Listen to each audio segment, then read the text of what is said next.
confident that you can push that ball and push that guy forward? What do you think?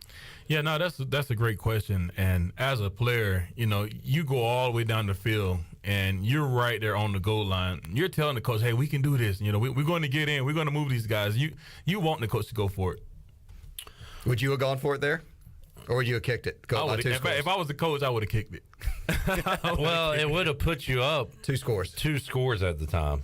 But I think it was more like I don't know. I think it was the ego call. That's what I was getting to. It definitely was. It was an ego call. And also, East Carolina had struggled to move the ball. You put them 1st and 10 at their own 1-yard line, it's really not the end of the world.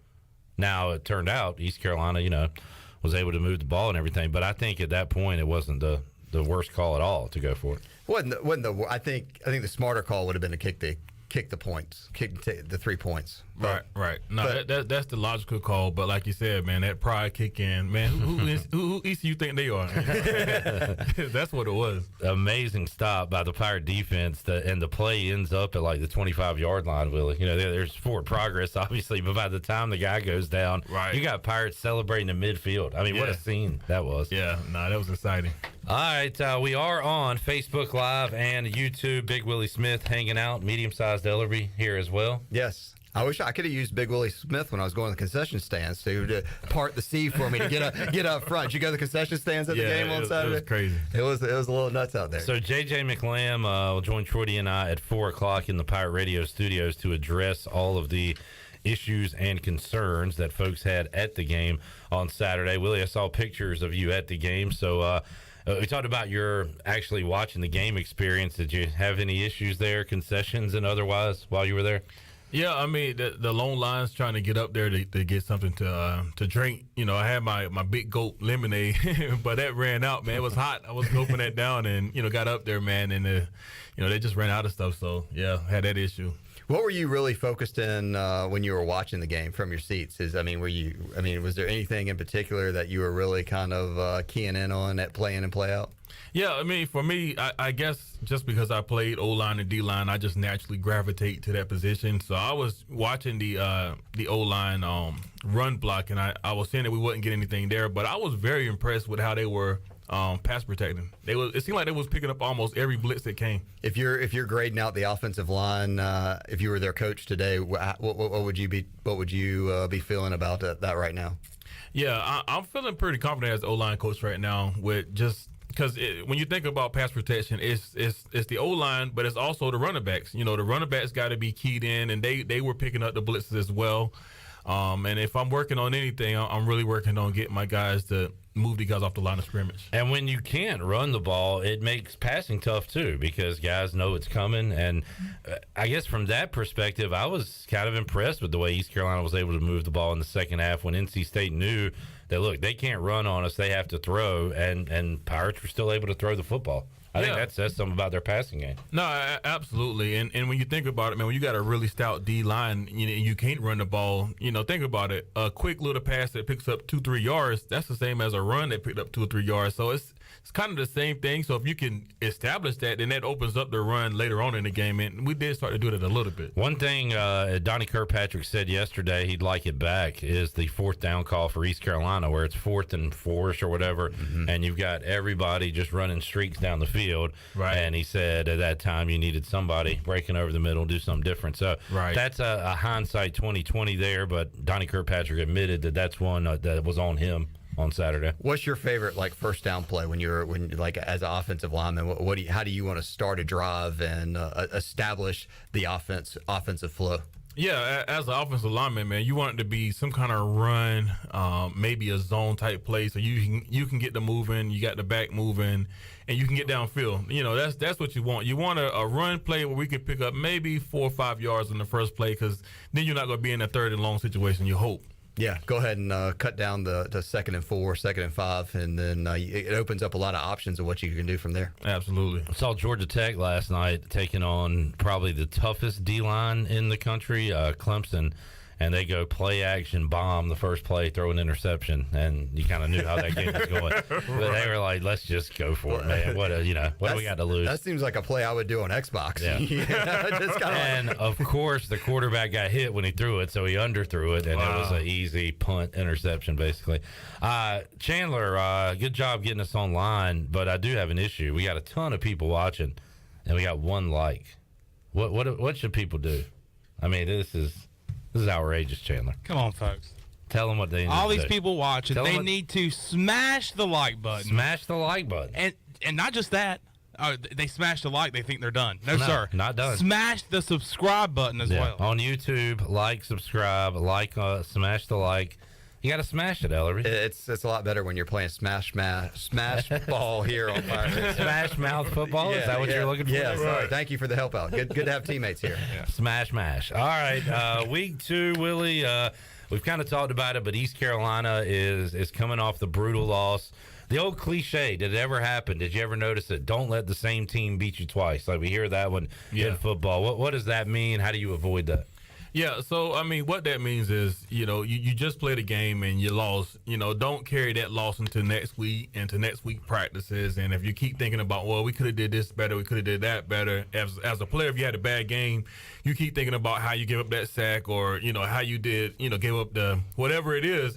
Forget about it, man. It's all about play the next play. Play the next play, focus on what you can control, and that's your effort and your attitude. And if you take that into every practice, then when you show up at the game, you're going to be a whole lot better off. How do you recognize signals that, maybe Clips over there still holding on to that NC State loss on Wednesday at practice? Have you ever seen people that how do you recognize it and how do you fix it?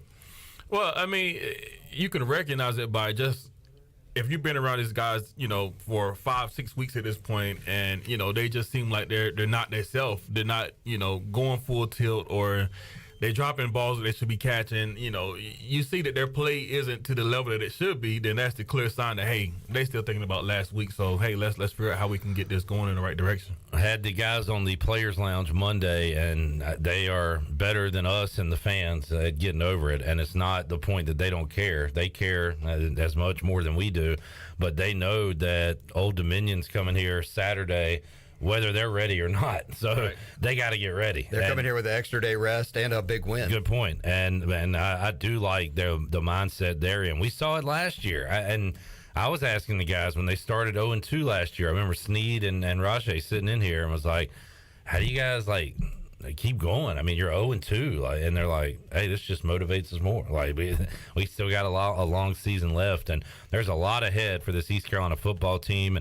And kudos to the fans that caught in the fifth quarter, Ellerbe. There was a lot of very level-headed, optimistic fans after that game because they saw how far Mike Houston's brought this program, this team, and saw signs of what is to come this season. Well, I think that's basically the culture that Mike Houston has built here at East Carolina and has bled over into the fan base. That, hey, look, they know that this program has night and day from where it was, and that we expect to win games now. Right. I mean, I always say there's two things that East Carolina needs to be: fun and relevant. It needs to be fun at the tailgate, seeing your friends and family, and then relevant when they scan your ticket that you think a 1% or 100% chance your team's going to win that day. Right. And Mike Houston has made that happen. He put 50,000 people or 51,000 people at the game on Saturday, and I think everybody kind of has that in mind. All the stuff the players were saying, and I do agree, the fifth quarter was one of the best ones we've ever had here, but I think it's because people are not doom and gloom anymore. They're seeing better football, and they're expecting better football, and they're fully going to be expecting a win this Saturday. Yeah, you lose this Saturday, all that's out the window. Yeah, I don't know how many optimistic calls you're going to be getting if the Pirates get blown out or lose another close one, but I feel like this is the rebound of rebound games right here, where the Pirates are expected to be 1-1 and then move on to Campbell the next week with, obviously, I think what you said. I think that's the game where you're going to see a lot of players play and hopefully a lot of stats go up pretty high that day. Right. Willie Smith joining us in the Pirate Radio studios. Ellerbe here. Our pregame coverage begins 2 o'clock Saturday on the Bud Light pregame tailgate. We'll be with you after the game, taking your calls. We went, I think, about 3 hours on this past Saturday and 2.5 hours the lines were locked the entire time. So we appreciate you guys making the show what it is, and it was a fantastic show this past Saturday. We'll do it again on Saturday night. Willie, it was good to see you at the Pirate Radio kickoff party at the State Theater. And you had a big weekend, I guess. Party, game, all that. A lot going on. Came right? by the tailgate then? Yeah. No, it was exciting, man. You guys got some good stuff going on over here. How about being on this side of it, Willie? You played football from what, like grade school to the NFL, and now you get to like hang out and just be a guy. Yeah. Hey, what's the ratio from missing it to enjoying what you can do now? You know? Yeah, no, that's a great question, and years past, it was hard for me to watch football because I still wanted to play. I still felt like I could play, and it was like that's that regret. Like, dang, man, I wish I was out there. But now I can really just kind of sit back and enjoy the game as a fan, man, and as a former player, and really just kind of see what's happening on the field, because I probably see a lot of things that most fans don't see, and it just makes it exciting to watch the game now, man. Good. That's awesome to hear. You gonna be out there this Saturday? Plan to? That's the plan. That's the plan. All right, a night game at Dowdy Ficklin Stadium. While you're here, Willie, week 1 of the NFL, I'm fired up for it. Let's look at some of the big matchups and make a pick, okay? All right. Let's start with Bills-Rams. I mean, what a game to open up the season Thursday night. Right here on Pirate Radio. Rams coming off the championship. Bills picked the odds-on favorite to win the Super Bowl this year. So who do you like, Bills at Rams? I'm going for the Rams. All right, Super Bowl champions win it on opening night. Absolutely. All right, this one's big because the Bills own the AFC East now, but who's second in that division? Is it still Belichick and the Patriots, or could it be the Dolphins with Tua and all those new weapons, new head coach? Patriots, Dolphins Sunday. Who you got? Yeah, it's hard to go against Belichick, man, with just how systemized he is. It doesn't matter who he has on the field. Because of his systems that he has in place, they're going to always have a good chance to win, so I'm going with them, man. All right. Tough to bet against the Patriots. Yeah. Until Belichick's Where gone. is that game in Miami. In Miami, okay. Yep. That'll be a good one. How about afternoon Packers at Vikings? Aaron Rodgers has seen Adams and his weapons go away, but he's still there. Vikings are loaded on offense with Cook and Jefferson. How about this matchup in Minnesota on Sunday? It's in Minnesota. I know they're going to bring out a great crowd, but it's hard to go against Rodgers, man. He's a confident dude, man. It don't matter who he has out there. He going out there thinking he's going to win the game. You're going Rodgers? These are two games that should always be played opposite. Like the Vikings-Packers game should be in Minnesota in December, because they'll probably play again, the division rounds, because it's going to be so cold and it's an indoor stadium. And then the Patriots should go down to Miami in December as well. We want what? You don't want the snow on your television, Ellerbe? If I was a season ticket holder, I'd Come on. Man, you got to toughen up, Jonathan. Yeah, I know. I thought you were an F3 guy. I'm weather soft over here. I don't mind being exercising in the weather. It's just sitting there freezing in the weather is tough. All right, Bucks at Cowboys. We got that one here on Sunday Night Football on Pirate Radio. Tom Brady took a leave of absence. I guess he's back now, and they just had a career year last year. Yeah. Cowboys, not as much optimism this year as they had last year. They've lost some weapons, got some injuries, but how about Bucks at Cowboys? I want to say the Cowboys just because it's about time for them to do something, but it's hard to go against Tom Brady, man. Hard to go against Brady, hard to go against Rodgers, hard to go against Belichick. All right. And I think that's how we feel. Like, we have to see it to believe it with these guys that have been doing it for so long. Right. And that's a good example of those picks right there, I think. All right, good stuff, Willie. Enjoyed it. You're not going to ask about the Commanders?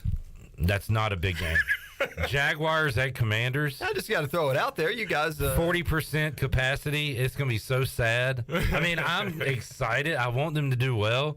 Right. Fine. Jaguars at Commanders. Who cares? Well, I'm going to say the Commanders, man. I'm optimistic, man. I did leave one out. Baker versus Cleveland.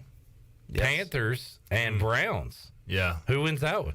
Man, Baker's going to light it up, man. He's pissed, so he's going to light it up. All right. There are the Willie's picks. We'll talk a little NFL when Willie's here on Tuesdays. How about the Pirates as we wrap it up? How do you see them responding? Willie, what kind of game are you expecting on Saturday?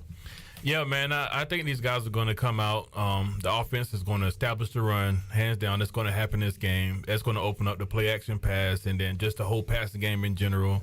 And I expect to see the same from the defense, man. They're going to come out and play hard and, get after it. Willie, how can people get up with you if they want to buy or sell some real estate? Well, the easiest way to get up with me is to just call my cell, 252-258-8168, 258-8168. And if all goes well, they can just come out and meet you at the Pirate Radio Tailgate Zone. Sounds like a plan. Bring a napkin, get the deal done there. He'll go put a for sale sign in your yard right after the game. Right. Willie, thanks for joining us, man. Enjoyed it. Man. All right, let's take a break. We'll come back. A lot more to go on Pirate Radio Live. We're talking to Double B, Brian Bailey when we return. Got J.J. McLamb coming up at 4 o'clock. Big show today. Bryce Williams, Hour 3. We're back with you after this.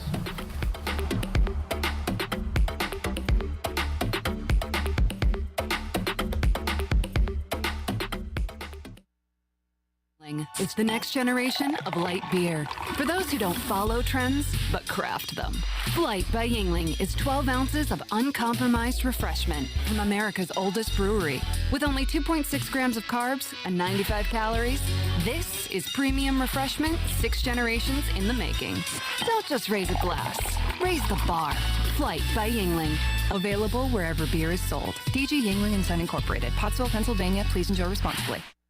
Love is never having to say you're sorry for your internet. Because with MetroNet, you get fast, reliable, 100% fiber speeds you'll love with unlimited data so you can stream, study, surf, and game on all your devices simultaneously. No lag times or buffering. MetroNet offers student deals. Get 100 megabit internet for just $39.95 a month. Switch to MetroNet today at metronet.com/switch. MetroNet. Love your internet.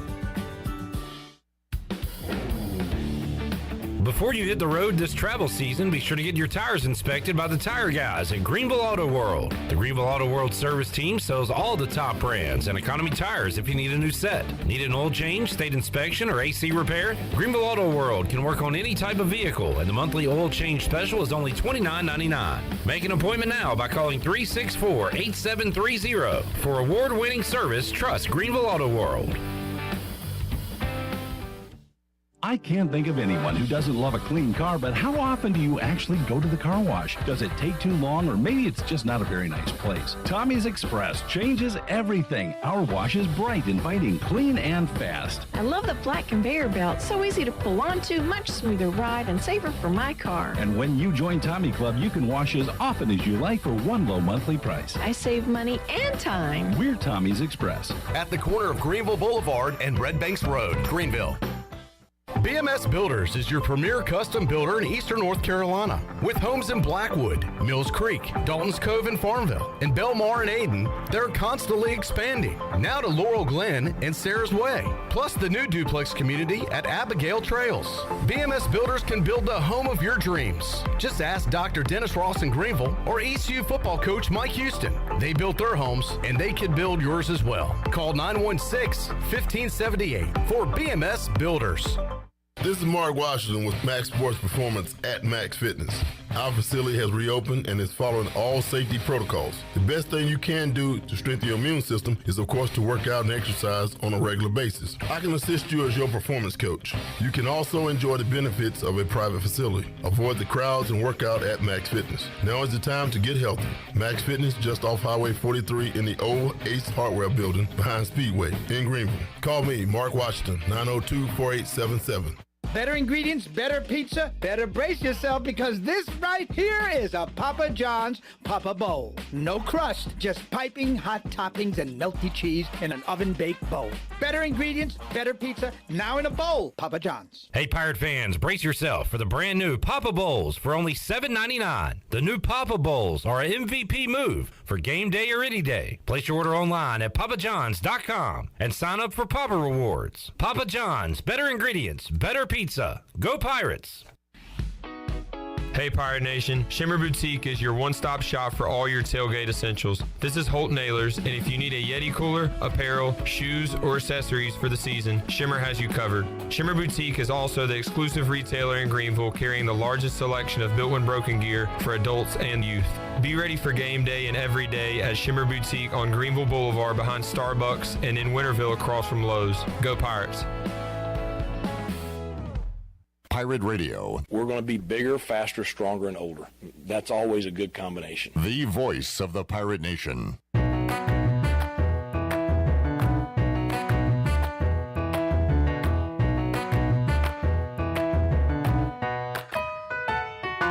You're listening to Hour 1 of Pirate Radio Live. This hour is brought to you by University PC Care, your local tech support experts for all your personal and business needs. Visit universitypccare.com to learn more today. Now, back to the show. Welcome back. Are you in outside sales and looking for an opportunity to increase your earning potential? CopyPro has been in Eastern North Carolina for over 45 years and continues to grow each year.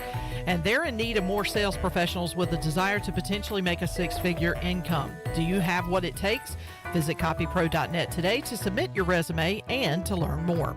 Now let's head back into PRL. Here's Clip. All right, back with you. Big Tuesday edition of Pirate Radio Live. Still to come, got Brian Bailey in a moment. JJ McLamb joins us at 4 o'clock. He'll be addressing the issues that took place at Dowdy Ficklin Stadium, parking, everything kind of surrounding the game on Saturday. So that's coming up at 4 o'clock. Also, Mark Brown came to chat.com. We'll talk some baseball. O's took it on the chin twice yesterday. We'll look around the standings in MLB. Bryce Williams here at 5 o'clock. We got Mike Houston comments to get to at some point as well. Smash the like if you're watching on Facebook. And like and subscribe if you're on YouTube. I need likes, like I need oxygen, like I need a big plate of ribs. So smash those likes. Yeah, if I was dependable on people liking this broadcast, either on Facebook or YouTube, I'd be dying. Yeah. I would be starting to go lifeless. Well, I heard a rumor that if you watch a video on Facebook and YouTube and you don't like it, it automatically charges your credit card 50 cents a second. I heard that too. Did you hear that rumor? Yes, I did. I mean, it's floating around. I don't know if it's true or not. I would play it safe and just go ahead and hit like. Best believe I play it safe. Yeah. Yes, sir. So go ahead and like it, and if that rumor's true, you won't have to worry about that. Like, and if you just tuned in, like, you're probably like $20 down now. You're in the hole right now. You're in big trouble, buddy. So you better go ahead and do it now before you lose more. That is not true, by the way. No, it's not. But still, like, it sounds true.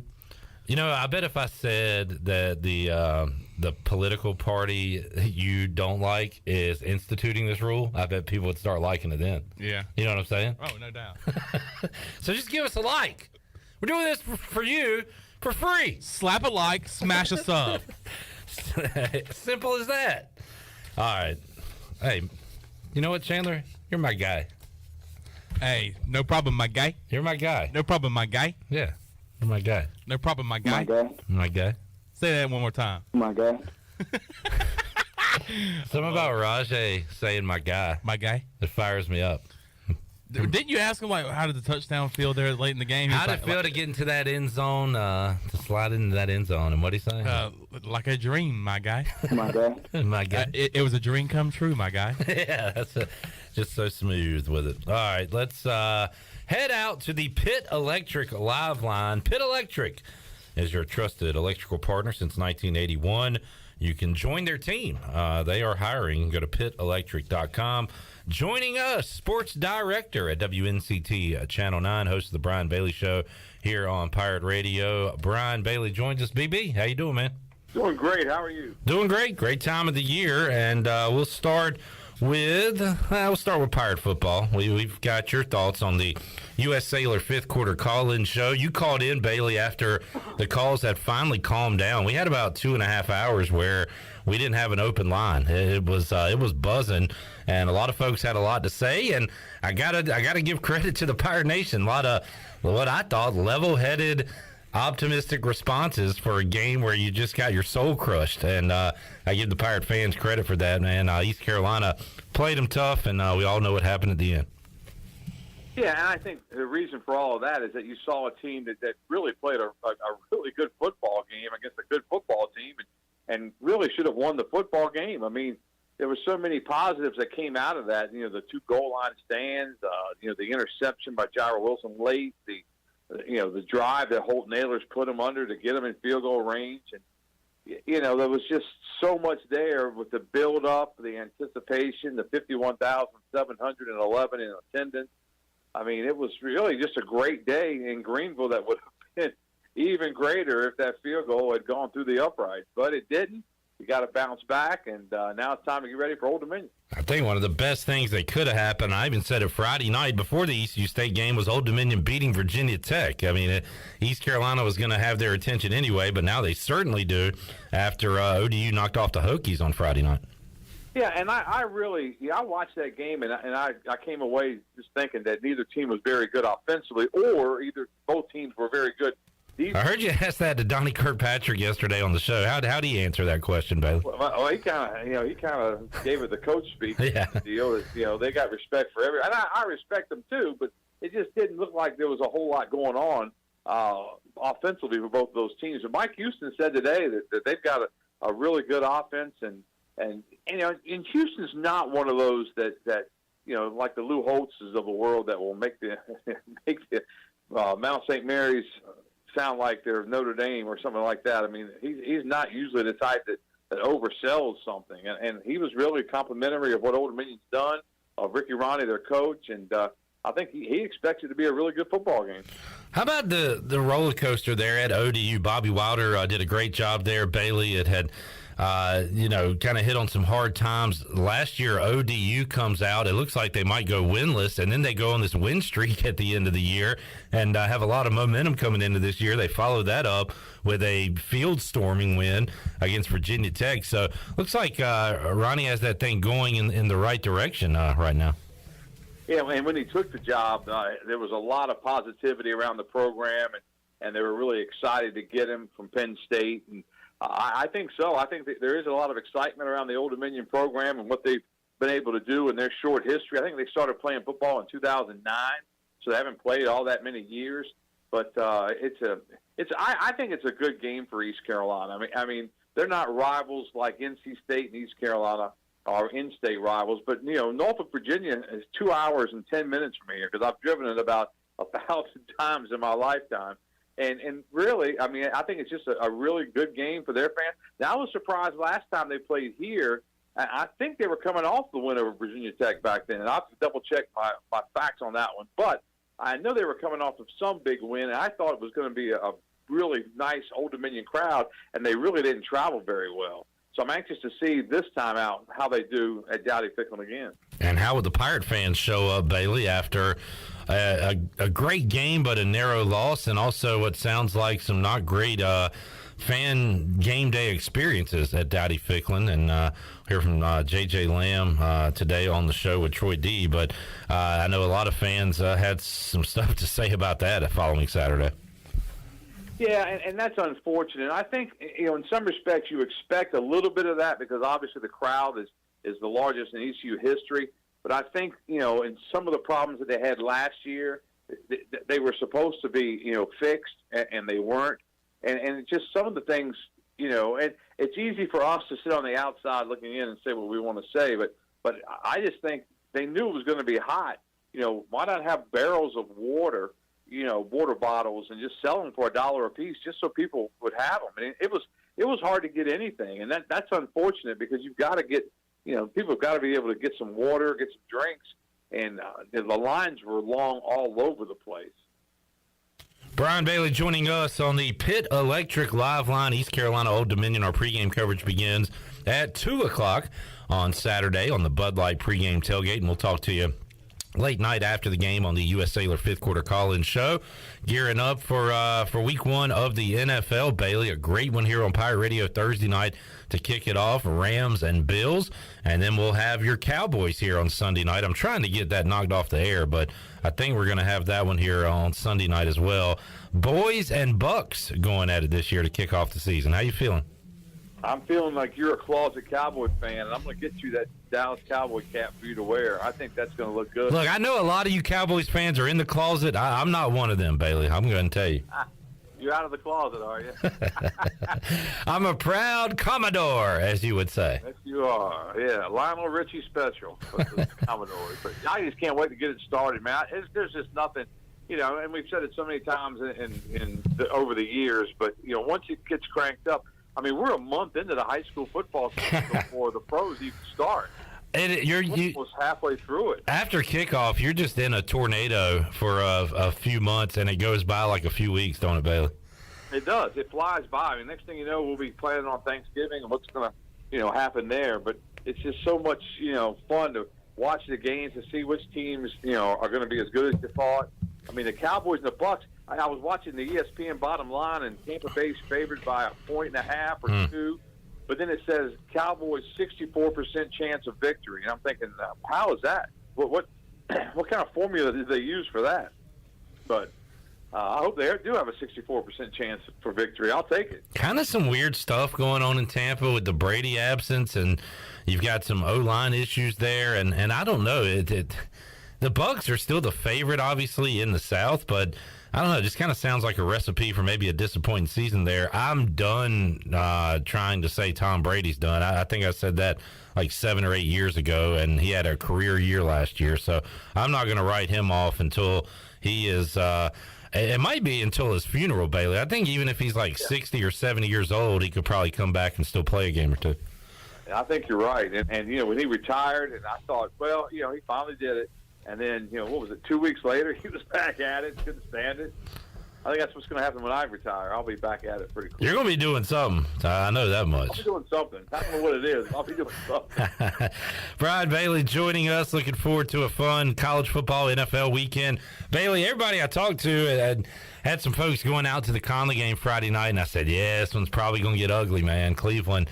And it was kind of a reverse jinx deal, but it was also what I believed, that Cleveland is just too dang good. I got to give the Vikings a lot of credit. Looks like they hung with them there on Friday night. Yeah, and we had the same conversation here because we were trying to find a game of the week, and obviously both those teams were undefeated, but Cleveland is really, really good, and I didn't know if Conley could hang with them either, but they were up 10-0 early on in that game. And, just couldn't hang with them later on. But Nate Connor's got a good little football team over there. And I think Conley's going to have something to say about that Big Carolina 3A4A championship. New Bern so far looks to be, the head horse out there. Yeah. They're really good. But they've got it's hard to go through those waters with Jacksonville and Havelock and Rose and Conley and so it's going to be an exciting conference season once they get there. Yeah, I got one more week of non-conference for a lot of these teams. Bailey, have you looked ahead week 4? Any big matchups coming up this Friday? Southside and Riverside are both undefeated. That's going to be our game of the week for Touchdown Friday. Charborough Southwest Edgecombe play, and that's always a big rivalry, and we'll use that one for our backyard brawl. Charborough's 2-1, and Southwest is 1-2. So we've got that game as well. But yeah, once we get into those conference games, I mean, every game in the Big Carolina could be a game of the week, really. Brian Bailey joining us on the Pit Electric live line. Great conversation with Donnie Kirkpatrick. We always joke that after a heartbreaking loss, Donnie Kirkpatrick is the guy that comes on the show. It happened again this year, Bailey, and thought he was really open and honest about things that happened during that game. That was a pretty refreshing interview to hear a coach talk like that after a game. It really was. And I sent him a text afterwards, and I said, Coach, sure appreciate your time. Thanks so much. And he said, hey, I appreciate what you do. He said, maybe one of these days I'll get to go on after a win. So I texted him back and said, hey, I thought we had it. We had it set up for a win. A lot of times through the years I have set that up after a tough loss to have him on because he is so good. Yeah. This time I had it set up just for the first 2 weeks. I had Blake first, and then I had Donnie after that. So we knew that was going to come after the state game. But, yeah, they were close. Need to get a W this Saturday against Old Dominion. Are you going to be wearing your Old Dominion old gear under your purple on Saturday? No, I have the purple on. Right. Self-proclaimed Brian Bailey Bowl. Nobody else calls it that, but I do. But, yeah, it's kind of fun. We'll call it that this weekend. We'll give you a plug there. BB, thanks for joining us, man. Have a great rest of your week. We'll hear from you coming up on the High School Huddle with Morgan Ehlers on Friday, and talk to you again on Saturday. Sounds good. Take care. Thank you, Brian. Brian Bailey joining us today on the Pit Electric Live line on Pirate Radio Live. All right, let's take a break. We'll come back. We'll wrap up hour number 1, get you set for hour 2, where we will talk to J.J. McLamb from ECU Athletics. He'll join us in the Pirate Radio studios. Bryce Williams, man, he was into it on Saturday. Had a lot of angry and happy, joyful text messages from Bryce. We'll recap East Carolina NC State with him, talk about Old Dominion and more. So it's all ahead on Pirate Radio Live here on a busy Tuesday. We're back with you after this.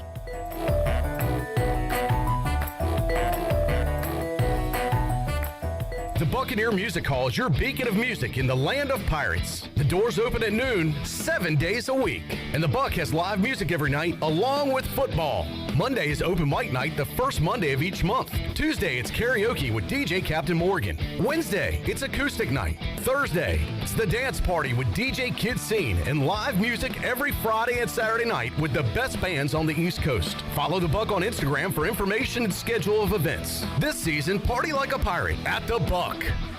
UBE and PirateWear.com is excited to offer Pirate Nation the largest selection of new ECU merchandise and tailgate supplies ever. UBE has the best prices in town, so that makes UBE your one-stop shop for all things ECU. UBE does daily restocks of Champion, Adidas, and Under Armour. Don't forget to bring your young Pirates in to plunder the Crow's Nest, which is the only kids store dedicated to ECU. Plenty of free parking uptown in Greenville. Visit them at PirateWear.com. Go Pirates!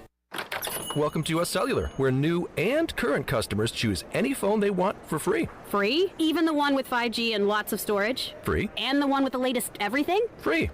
At US Cellular, any phone you see is free, whether you're a new or current customer. US Cellular, America's locally grown wireless. Terms apply. See uscellular.com for details. We all love using Uber Eats, DoorDash, and grocery pickup. It makes life so much easier. Well, now there is cellular delivery, and the team at Cellular Warehouse has perfected the process. They will deliver your new phone right to your door with all your information loaded on the new phone. And the best thing is there is no charge for this awesome service. And you don't have to waste half the day sitting in a cellular store. Call Toby Williams today at 252-799-7051 and let his team of experts make your cellular delivery today. Cellular Warehouse, your local U.S. Cellular authorized agent, serving all of Eastern North Carolina.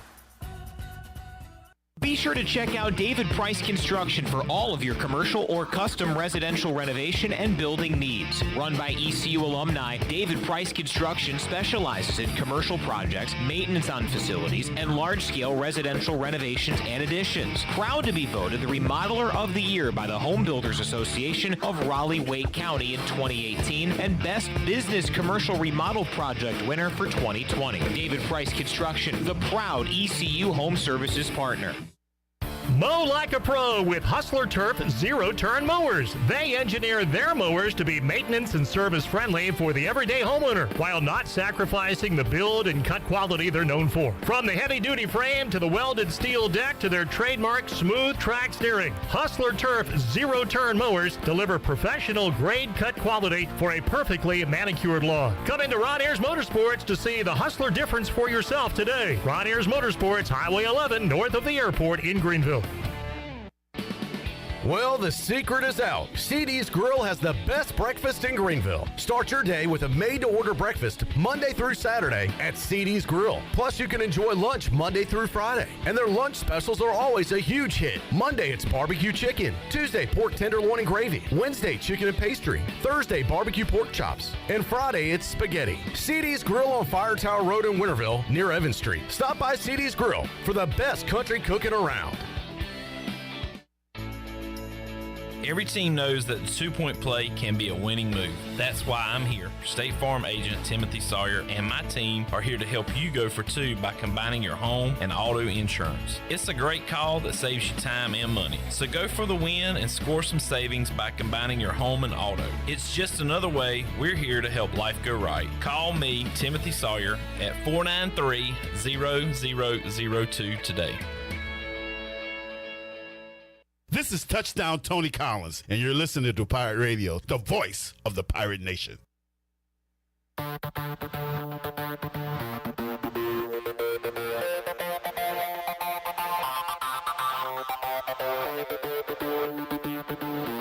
You're listening to Hour 1 of Pirate Radio Live. This hour is brought to you by University PC Care, your local tech support experts for all your personal and business needs. Visit universitypccare.com to learn more today. Now, back to the show. Welcome back for the latest breaking news, interesting stories, and awesome contests that can make you a winner. Be sure to follow Pirate Radio on our social media.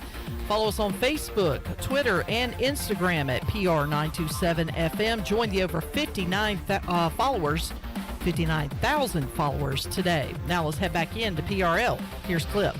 Man, I remember when we got that 59th follower, I was excited. And now we're over 59. Doing a big promotion for the 60th follower. Who's number 60? I meant to say 1,000, and I... First of all... Surely no mistake goes unnoticed here. Of course not. Think we're going to let that one slide by the goalie? No way. Not a chance. Not a chance. We have a 12-pack, Troy D, of PBR to give away because it is Pabst Blue Ribbon Tailgate Tuesday. Indeed. Pirate fans, get stocked up for tailgating season with PBR at your favorite retailer. Look for the QR code on the PBR display and register for a chance to win a PBR cooler full of beer. Sorry.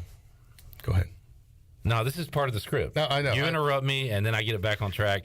PBR are really making a comeback clip, really popular nowadays with the kids. Good job reading that. Game day or any day, all Pirates prefer PBR. No, I've noticed how many people drink PBRs nowadays, and it really has. I think PBR used to be a big brand in the past, and now it's back. They're kind of like Crocs. Crocs had a big heyday back like when Ellerbe first wore them many years ago, and then they kind of went out of style, and now all the kids, like from 12 to like 15, it seems like they're all wearing Crocs now. All right. Crocs have made a big time comeback, and they're expensive, man.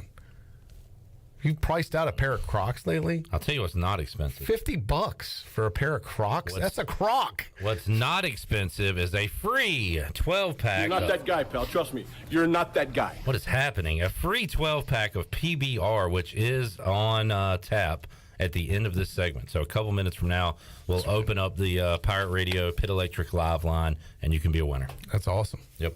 There you go. Shirley, can we hit a Houston cut real quick? Because he did have an update on a couple of Pirates that were not in action on Saturday.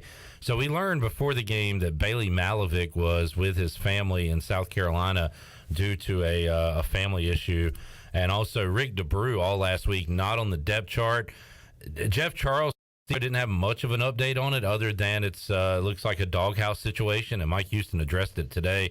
But we did get an update on the status of offensive lineman Bailey Malovic and defensive lineman Rick DeBrew. This is cut 11. Bailey's had some tough things personally, and he's working through some of that, and we're here to support him any way we can and just try to help him. But Rick is, he's with us.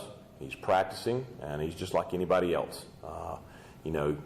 Your performance during practice throughout the week and things of that nature, that'll dictate your snaps on game day. And so, excited about all of our guys and excited about him, just seeing what they can do this week in practice. All right, Mike Houston there on Rick DeBrew and Bailey Malovic, two different situations there. Malovic dealing with a family issue. Rick DeBrew sounds like just needs to pick it up between Sunday and Friday and earn his spot back on the field. Remember last year he was talking about how rocked up Rick DeBrew was. He's a rocked up guy. Yeah, he looks good. He's in shape, but there's more to it than just that. Yeah, so hope to get him back on the field. Hope to get both of those guys back because not just for depth purposes, but they are good, talented Division I football players. So need to get them back going. So that was Mike Houston earlier today. We've got more of his comments that we'll play throughout today's show on PRL. Let's hit one more, Shirley, before we take a timeout. Owen Daffer misses the extra point, gets another shot, misses the field goal, and well documented at this point. Mike Houston today was asked how he's dealing with it in the aftermath of the game. Cut 3. Well, he took it hard because nobody wants to hit those kicks more than he does, and nobody takes it harder than he does. And so, as much as fans may have been disappointed, he's more disappointed. And we've rallied around him. I spoke with him Saturday night after the game, and spoke with him again Sunday night. The coaches spent time with him yesterday. Just watching him Sunday at practice. He's sitting over there working on the mechanics and fundamentals, and that's all it is.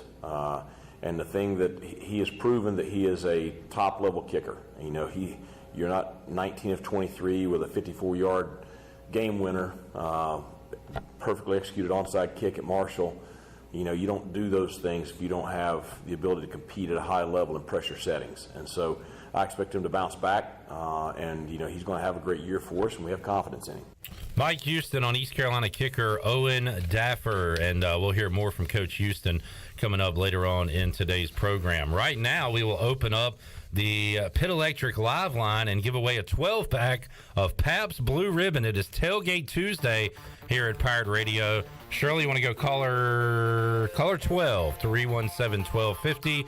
317-1250 for your chance to win a PBR 12-pack. Must be 21 or older. J.J. McLamb is here. When we return, we will talk to J.J. McLamb about situations at Dowdy Ficklin Stadium on Saturday. Troy D will be here. We'll do that. Hour 2 of Pirate Radio Live rolls on when we return right after this.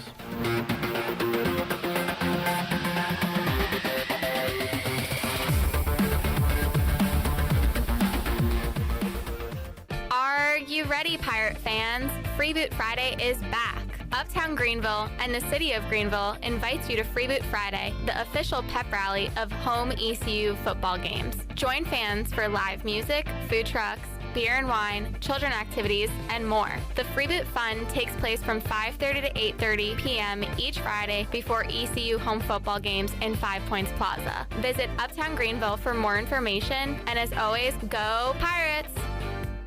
Here today with Jeff Stein from Brown & Wood. Hey Jeff, how's inventory going? Inventory levels are increasing. For the first time in over 45 days, we have Mazdas in stock, Buick in stock, Cadillac in stock, and GMC in stock. I highly encourage the customer to go to gmc.com, build and price their vehicle, share that with Brown & Wood, and let us place your order. We need some price protection for these customers, and you got to place an order to have that. Brown & Wood, your #1 dealership in Greenville, and the home of the lifetime powertrain warranty.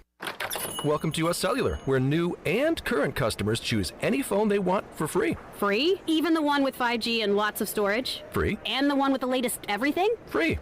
At US Cellular, any phone you see is free, whether you're a new or current customer. US Cellular, America's locally grown wireless. Terms apply. See uscellular.com for details. This is Brandon Tate, owner and operator of Atlantic Wireless, an authorized agent for US Cellular since 1997. Visit atlanticwireless.com to find the store near you. We go beyond the call. Hello, Eastern North Carolina. If you're looking for a great place to work with competitive pay and a multitude of advancement opportunities, Pitt County Schools is hiring. We employ over 3,500 people, and we're one of the largest employers in our community and region. Pitt County Schools is currently seeking teachers, bus drivers, school nutrition personnel, facility staff, custodians, clerical staff, and more. We offer advanced leadership opportunities for our educators and competitive pay for our skilled labor force. Come work for a diverse, thriving school system and be an important part of ensuring success for the students of Pitt County who are the future of Eastern North Carolina. To fill out an application, visit our website today at pittschools.org. That's pittschools.org. And remember, education is truly a team effort. Pitt County Schools. Live and lead. North Carolina State Parks is proud to announce that they have partnered with the Hometown Strong program. Our visitor centers are now equipped with public Wi-Fi to help kids with school. Remote learning has become a critical public health measure in maintaining social distance and continuing to educate our young people. Take advantage of Wi-Fi and a hike at Goose Creek State Park or a day trip to the beach and access remote learning at Fort Macon State Park. For more information, visit hometownstrong.nc.gov. Hi, I'm Annalie Newhoff. And I'm Rob Campbell. And we are with CopyPro. We have been locally owned and operated here in Eastern North Carolina for almost 50 years. CopyPro is the leader in office technology. Does your business struggle with keeping printing costs low or producing professional documents? Here at CopyPro, total customer satisfaction is our #1 priority. We have a variety of solutions to help reduce your printing expenses and make your business more productive. Call us today at 1-800-682-6558 or online at copypro.net. CopyPro, we are the professional office systems people.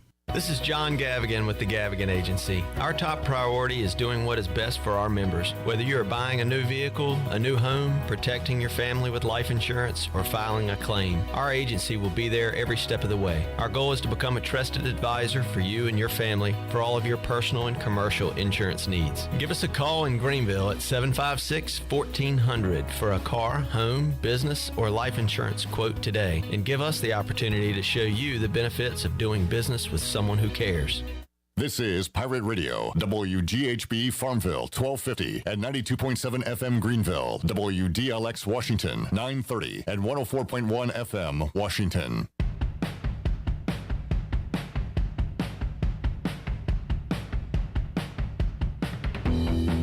You're listening to Hour 2 of Pirate Radio Live. This hour of PRL is brought to you by First Bank. Together with our customers, we're creating a world where individuals and communities thrive. Visit the First Bank location on Arlington Boulevard in Greenville for all your personal and business banking needs. Now, back to the show. Welcome back. From sales to service, Greenville Auto World has all of your vehicle needs covered. Shop all of their inventory now at greenvilleautoworld.net. If you're also looking for someone to service your vehicle, they have a full service and repair facility. They do brakes, oils, oil changes, tires, inspections, and they can repair any kind of vehicle. Greenville Auto World across from Speedway and Bells Fork and online at greenvilleautoworld.net. Thanks to Tim Sutton and Jim Rogers for their sponsorship of the program, and congratulations to Richard Wilder, who is our winner for the PBR Tailgate Tuesday. Now let's head back into the show. Here's Clip. All right, those PBRs might make Richard even wilder.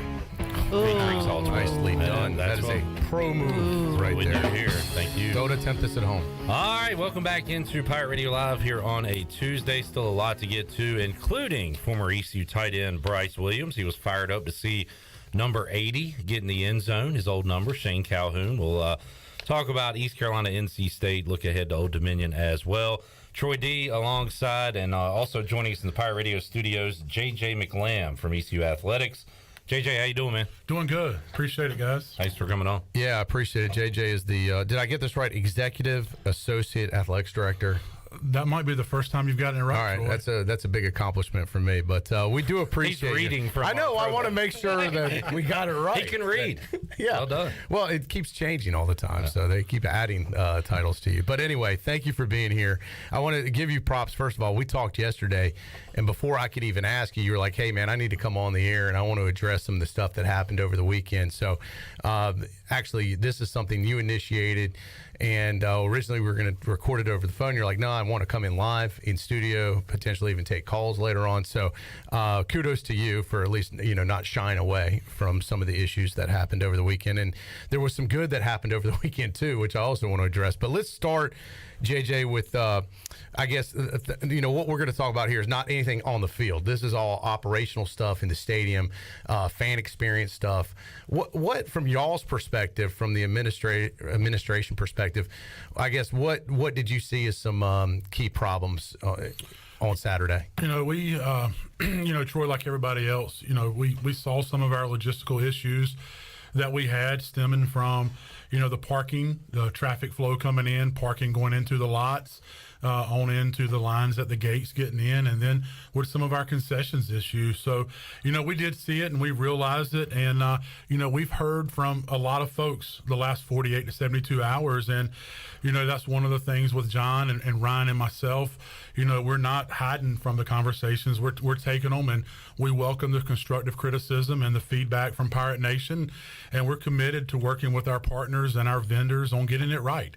And the last 2 days has been really good with those relationships and putting together a plan that will be coming out from our vendors. All right, so there seemed to be, from what I've heard, there were some issues with people that had parking passes that weren't able to park their car. There were some issues, obviously a lot of issues in the concession area, whether it's items running out like water or lines taking forever just to be able to even try and get an item.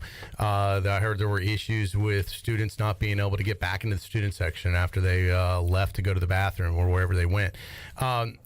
Each one of those is kind of a separate category. How do you guys, I guess, is there enough time, because now you've got another home game coming up Saturday. You've got 2 more after that. Is there enough time to fix these issues? Absolutely, Troy. And at John's leadership and directive, we're getting them all squared away. We have been working very hard and tirelessly with our partners and our vendors to address each and every concern that has come in, and working with them to put a plan in place and how we're going to address them. So what is the plan, I guess? I guess it depends on the issue, but what are you guys doing specifically to try and fix things? Well, we talk about parking. Obviously, let's start from the beginning. traffic coming in. We met today with our football game operations meeting. We talked with our law enforcement partners. We talked about the traffic. We talked about how we can come in and better utilize our resources of traffic direction, traffic detail, and then in the lots, having more staff. The thing that kind of got us on Saturday in the Carroll Belk lot was people would park, they'd take up 2 or 3 parking spots because they'd have their tailgate tent. They'd put 2 tents between them and a truck beside them. And so we've got to do a better job of enforcing parking in one spot. And so you'll see some changes when you come in the lot this week. We'll have more staff there directing. We'll park you as you come in, and we will, look at opening up rows at a time. We've really got to control how you park. And so, because that is our only game day parking that we're able to sell on game day, so we've got to maximize our space. But what we can't do is say this lot is full and then not have a plan of where we're moving people. And that's what got us in that situation Saturday, when the decisions were made to cut a lot, to close the lot. We didn't communicate where to go, or if we did communicate where to go, some of the follow-up on how to get those folks, our great Pirate fans, from that lot to the stadium. And so we've got to do a better job of communicating some of that stuff on the front end should we get into that situation. But I think better plans with that. But to kind of also put it in perspective too, we towed 102 cars Saturday. So that creates some jam in the lots. It creates a little confusion. You're a Pirate Club member that's got a designated parking pass. You come in and there's somebody parked in your spot with the wrong pass. And so that is a courtesy tow. We're looking at making some changes there to that. Now that won't be a courtesy tow. There's a lot of different things that are changing that we need to look at holistic as we approach, the parking coming in. You had the largest crowd in Dowdy-Ficklin Stadium history. I was talking with someone about this before. The stadium was originally, built for 35,000. It kept on expanding, but it doesn't always mean that everything expands with it. So you had max capacity, and I do remember there were issues last year. I remember we talked about some of them COVID related last year, as far as some of these issues had happened before. When you talk about your partners, I guess let's talk about concessions. It's Airmark. What was the specific breakdown? Was there shortages in what they ordered? Did they not have enough ordered? And I know staffing's an issue everywhere with everybody. Is that the main issue, the staffing and the lack of it? How do you, one, I saw it, I think it was a lack of product, and then a lack of being able to get to that product to the concession stands, and then a lack of people helping to sell it. Is that kind of how you guys saw it? Yeah, that is, but I would say it was no surprise that we were playing North Carolina State on September 3rd. We had several planning meetings going back to, May and June and July with our partners, putting a game plan together of how we were going to attack this game. And, because of what happened last year at South Carolina, and so we did it. And I would say our partner with our concessions with Airmark, they are releasing a statement today that will be going out here momentarily this afternoon, where, they're fully committed and they acknowledge the problem. And, we have been working with them over the last 48 hours on how we can address. And, so what is going out, what they're talking about from them is Matt Rogers, their regional vice president, has been working with John and our staff, with us hand in hand over the last 48 hours. And we're going to put in a bunch of changes from the concession side. But, Airmark's fully committed to delivering the best fan experience to Pirate Nation. They recognize that Saturday they did not provide the level of service that our fans deserve and expect. And so they are committed to making that up and re-getting Pirate Nation to re-believe in Airmark as being our concession. They realized that the atmosphere was not what they wanted. They want to ensure that our concessions operations can enhance and get back to what Pirate Nation knows they can do. But there's some misbeliefs out there that I want to kind of clear up on that. We did not run out of water at Dowdy-Ficklin Stadium. So for the folks and the people there that, we still had water, but what it did is we may ran out of water at booth 1 or booth 2, but there was still water in the stadium. That's still unacceptable. We need to have it at every point of sale. We need to have it where we can. The same thing with food. we had hot dogs left over at the end of the game, but physically could not get those hot dogs from the kitchen to the individual stands because of the amount of people on the concourse. But, we're not making excuses. They understand that they did not meet the level of expectations that they have and that we have. And so I think we've got a good plan in place. Some of the changes that you'll see, we're working with water. One of the things that we will, be announced coming out is that all the fans that are coming into the game will be able to bring 2 bottles of unopened water with them. We will have now water-only concession lines set up separate from the rest of the concessions, where you can go get water and soft drinks only, not have to worry about the food part of it. We're working with our campus IT department to get hardwired or Wi-Fi to the terminals at the concession stand, because we have a DAS system in the stadium that is a third-party vendor, but when that it went down at right before kickoff on Saturday, and a lot of Pirate Nation experienced that issue with your cell phone didn't work, and you couldn't send a text message, you couldn't send a picture message. Well, our credit card terminals run off of cellular data. So that was one of the things that we're working with them to do there. We're also reorganizing some of our beer stands and our beer lines and our queue lines, because of where concession stands were across from each other on the concourse, the lines ran into each other. So we're redesigning some of that. But, to your earlier point, we knew it was coming, and, we've been working towards it, and we didn't hit the expectations, and in working with our partners, but Airmark is committed to making this right and really turning things around. And this weekend you'll be able to see some of the changes that they are implementing. I'll tell you, there'll be enough water at Dowdy-Ficklin Stadium that from Aquafina that you'll be able to see the difference there. And that's really what we've got to do, is we've got to get Pirate Nation to believe in us again. Are there any refillable stations or fountains or anything like that for these hot games? There's not right now, but that is one of their items that they are looking at, Clip. They're looking at how they can put up the big water coolers that you can bring in and refill it with your water bottle, or refill it that way. JJ McLamb joined us from ECU Athletics as we're talking about some of the issues that fans experienced over the game day weekend at Dowdy-Ficklin Stadium for opening weekend versus NC State. JJ, what was the policy of water? I think it's great that people can bring water to the game. I think that's a no-brainer to bring a couple bottles with you. What was the policy going in? I thought that always was. I heard mixed things from folks. Some folks brought some in. Some folks were told they couldn't bring it in before Saturday. I know it's changed now. What was the policy? Could they bring water in Saturday? Or and that was a communication error. And Troy, I'll own it. I mean, as we said earlier, I'll own that. We didn't communicate it well. There was some confusion at the gates of what was allowed, what was not allowed. And, we're working better to have a better communication plan. And so when we're in a heat management plan that goes into effect, and our policy is if the heat index at kickoff is 85 degrees or higher with the heat index, we're in a heat management plan. And so we will communicate that out. And what that means is that you can bring in a open bottle of water. We've got cooling tents on the north and the south side for you.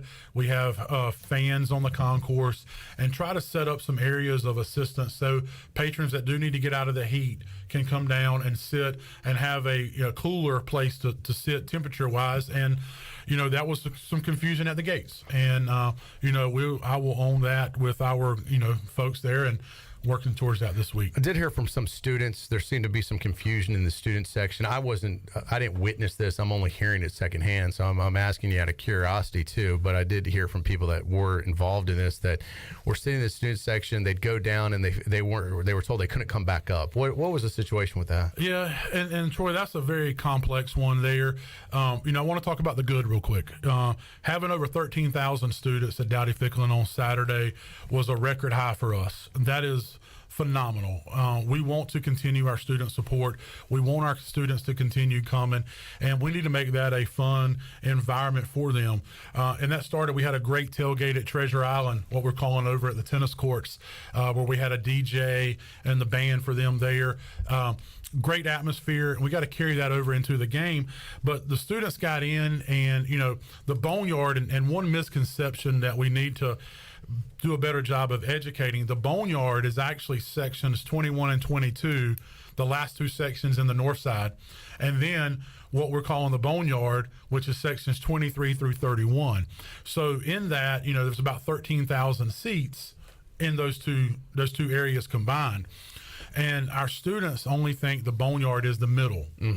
And so we need to educate them on that. But what happened was we had to shut it off because people didn't understand that 21 and 22 were part of it as well.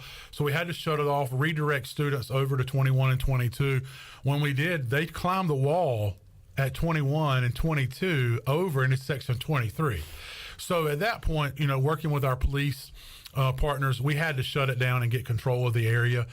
We had to get a handle on people in the aisles, people in the walkways. It just wasn't a safe area. So our police department, working with those partners, they shut it down till we could get a control of it. Where we kind of had a little mishap was the students that wanted to go down and get concessions or the bathroom, they weren't prepared to mark them to have reentry. You know, you got hundreds of people waiting to get back up. Two people come in, it's kind of like one in, one out, and you can't operate it like that.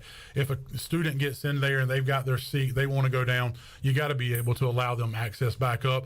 So we've rectified that. We'll have a system in place that we will be able to mark those students that are coming out that can get back in, and really try to educate the whole Boneyard is section 21 through 31.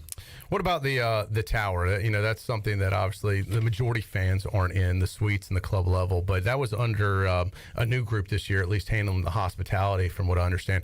How did it go up there? I've heard mixed reviews for those folks. Yeah, you know, we've got a new catering partner that is handling all the food catering in Town Bank Tower.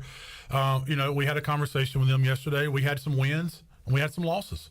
And, you know, we had a bunch of wins and a couple losses, and we worked through them on what we need to do better there to accommodate our suite holders.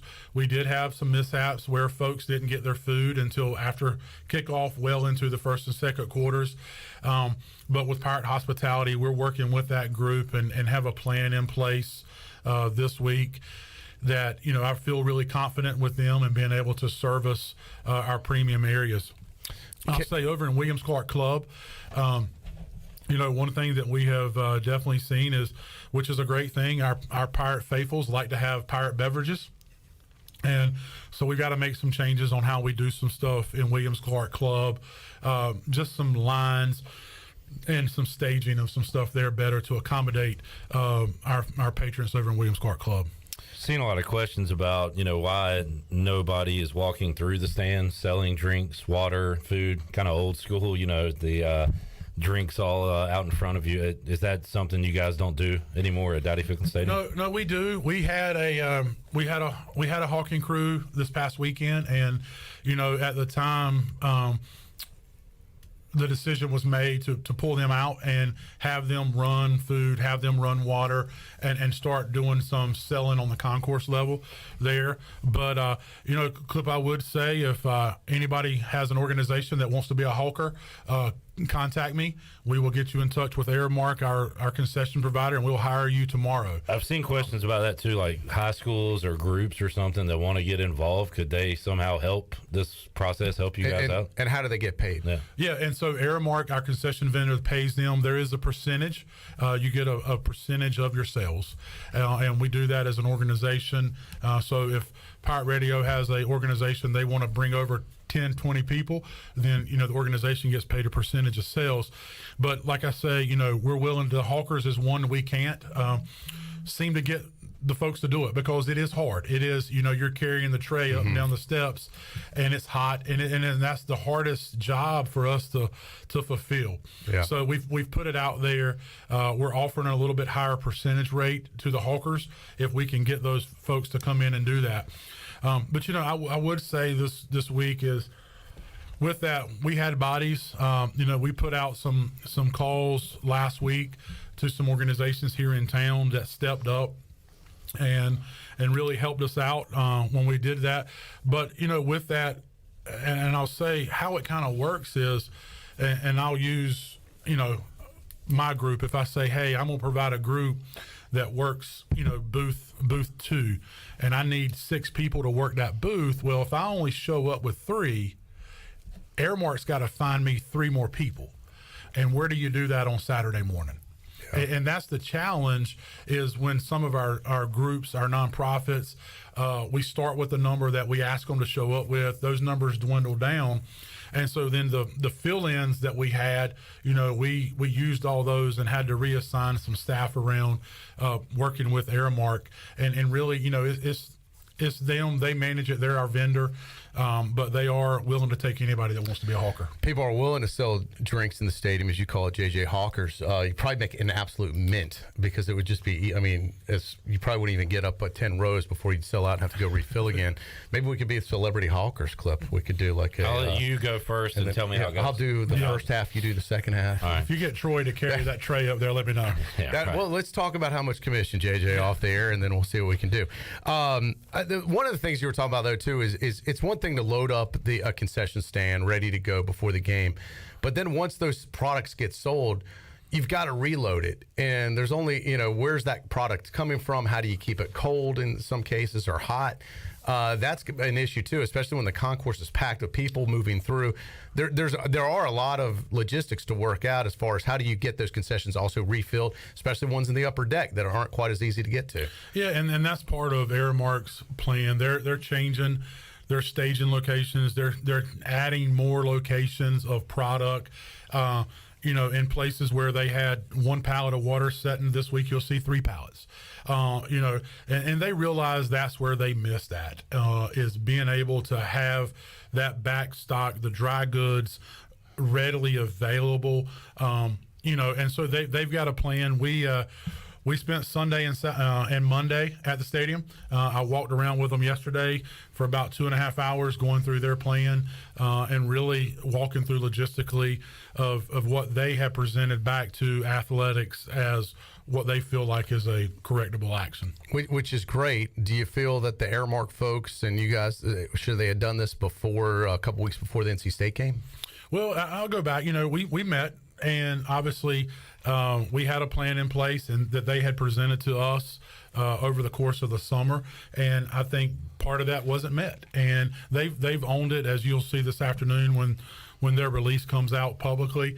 They're owning that. Obviously they did not hit the level of expectation, and basically just kind of got overwhelmed, I guess. They did, and at that point, it's just like in anything. You get that far behind, it's really hard to catch up and to make it. But I think we've got to be able to, and when I say that, they've got to be able to adjust and adapt and make the right call at the right time. Even with the problems, there were still a lot of food and beverage sold. There were still over 51,000 tickets sold. I got to imagine this was a record revenue day for ECU football. Have you totaled the numbers yet? Have not totaled the numbers yet.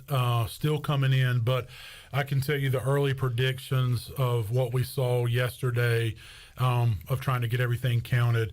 We greatly surpassed the South Carolina game last year, and kind of put it in perspective. The South Carolina game was a gross revenue of about $230,000. I'm expecting when these numbers come in to be pushing $300,000. That's outstanding. On another positive, I thought the new graphic scoreboard, at least the guts of the scoreboard and the visual board itself looked really good.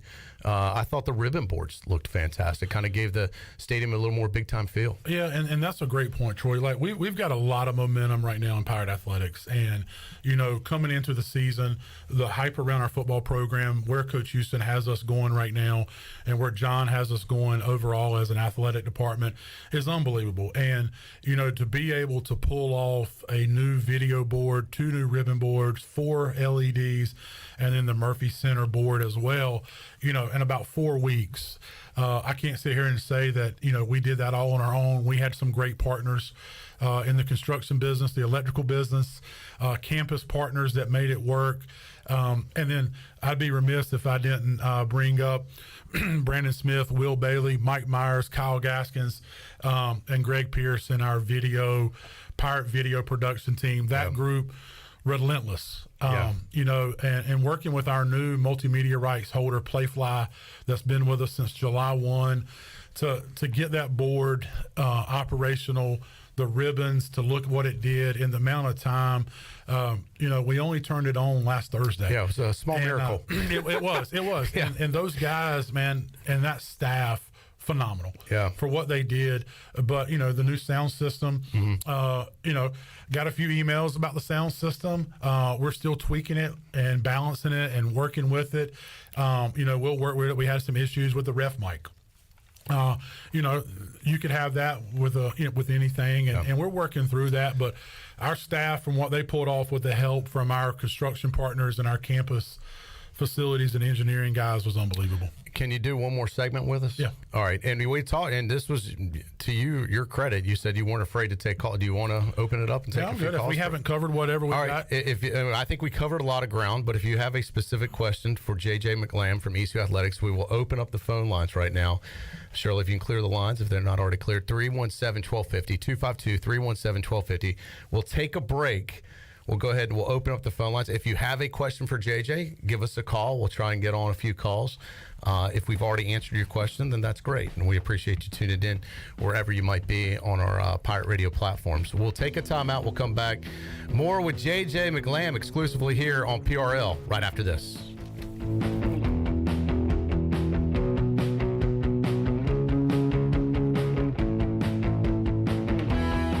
This is Mark Washington with Max Sports Performance at Max Fitness. Our facility has reopened and is following all safety protocols. The best thing you can do to strengthen your immune system is, of course, to work out and exercise on a regular basis. I can assist you as your performance coach. You can also enjoy the benefits of a private facility. Avoid the crowds and work out at Max Fitness. Now is the time to get healthy. Max Fitness, just off Highway 43 in the old Ace Hardware building behind Speedway in Greenville. Call me, Mark Washington, 902-4877. Your vehicle is a big part of your life. That's why you should trust the team at Greenville Auto World for all your vehicle needs. Greenville Auto World believes in fair prices, superior service, and treating customers right. Visit GreenvilleAutoWorld.net to see their fully stocked inventory of SUVs, trucks, and cars. Need a lift kit, custom rims, or wheels? Greenville Auto World can upgrade your vehicle today. For sales or service, visit Greenville Auto World on Highway 43 in Greenville. The Dickinson Avenue Public House is a lively and diverse restaurant in Greenville that utilizes fresh and local ingredients. With influences of Creole, Asian, and upscale Southern cuisine, the Dickinson Avenue Public House offers a seasonally rotating menu and a full-service bar with rotating craft brews on tap. Come to the intersection of 8th and Dickinson and enjoy $1 off drafts on Tuesday, half-price flights on Wednesday, half-price wine bottles on Thursday, and $1 oysters Tuesday through Friday from 5:30 to 7. For more details, check out their website at daphousенc.com. If you have family coming over this summer, the last thing you need is sweaty relatives. Guarantee your air conditioning system is ready to keep everybody cool. Call Delcor. Buy a new train system and make no payments until 2023. It's hard to stop a train. With inflation and high gas prices, you don't need another payment. So buy this month and make no payments until 2023. Go to DelcorInc.com or call 252-321-8868. Delcor, the service professionals. Winslow's is now Fifth Street Hardware Restaurant and Tap Room. With a brand new look, Fifth Street Hardware also has a new menu and serving lunch and dinner every Tuesday through Sunday and brunch starting at 10:30 on Sundays. What else is new? Well, they have poker every Tuesday night, Trivia Wednesday with DJ Captain Morgan, and on Friday and Saturday nights they have live music open till 2 a.m. serving light appetizers all night long. New look, new name, same location on Fifth Street. Follow them on Facebook and Instagram for more specials. Fifth Street Hardware Restaurant and Tap Room. I'm Michael Vaughn with East Coast Grading and Utilities. Many of you know my dad, David Vaughn, and his work in putting in subdivisions all over Pirate Nation. But East Coast Grading and Utilities is not just for those type of big jobs. We're here for the homeowners. Whether it's concrete, driveways, hauling rock, or sand, whatever you need, East Coast Grading and Utilities can get the job done. Call us at 252-531-7494 or check us out on Facebook at East Coast Grading and Utilities. Great food, great atmosphere, and great service is Ottavola Market Cafe. Ottavola is simply a restaurant that focuses on that, being a great restaurant. There's something for everyone at Ottavola. The menu offers a variety of great choices like pastas, pizzas, sandwiches, soups, salads, and seasonal rotating selections. Lunch or dinner, Ottavola is always the right call. Call ahead and get Ottavola to go, or stop by the bar for a drink with friends. It's simple. Come and eat at Ottavola Market Cafe, Red Banks Road next to Food Lion, and OttavolaMarket.com. Ottavola, pirates supporting pirates. Hey Pirate fans, did you know there are thousands of special needs children and adults right here in our community that loves ECU Athletics as much as you do? Robbie's Clubhouse is a local nonprofit organization that can turn your unused ECU tickets into a fun day for a family with special needs. If you can't make it to the next Pirate game, simply call 1-800-DIAL-ECU and donate and designate your tickets for Robbie's Clubhouse. Go Pirates! This is Brian Packard, ECU former baseballer. You're listening to Pirate Radio, the voice of Pirate Nation.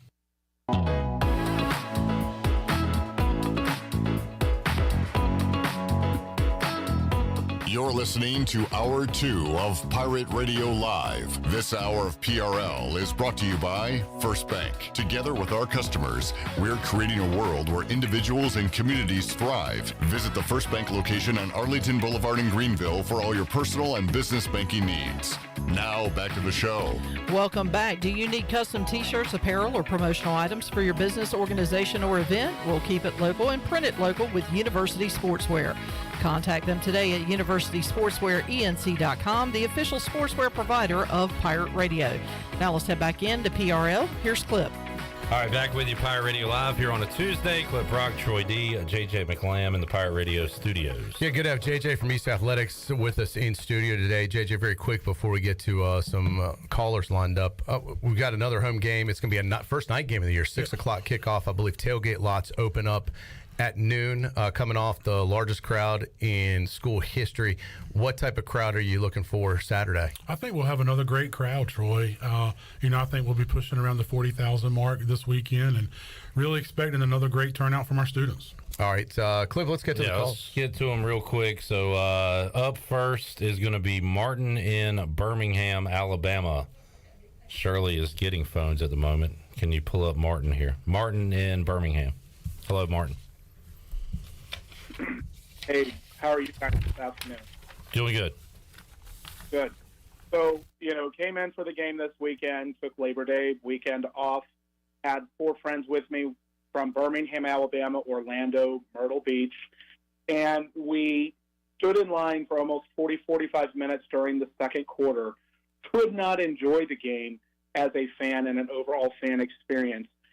And I was able to walk to my car close to the parking lot right by Epps Middle School, was able to get waters quicker than in the stadium.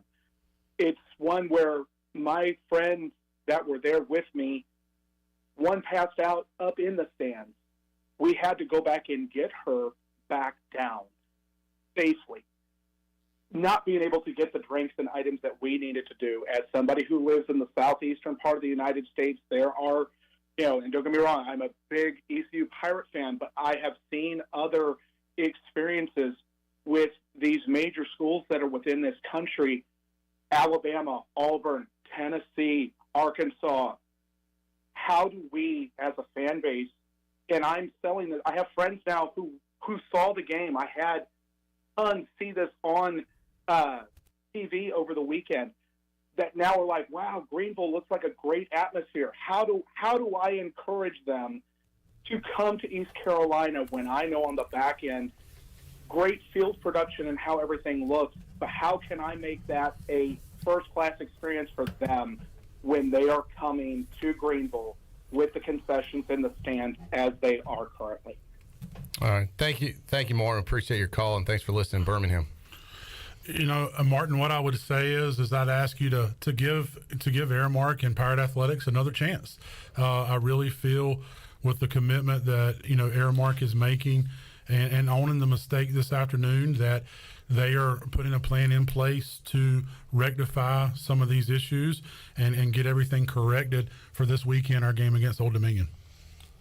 All right, Tom, you're up next in Raleigh. Hello, Tom. Yes, I was at the game. The issue I have with the water is y'all knew the game was sold out. Why not order a pallet after pallet?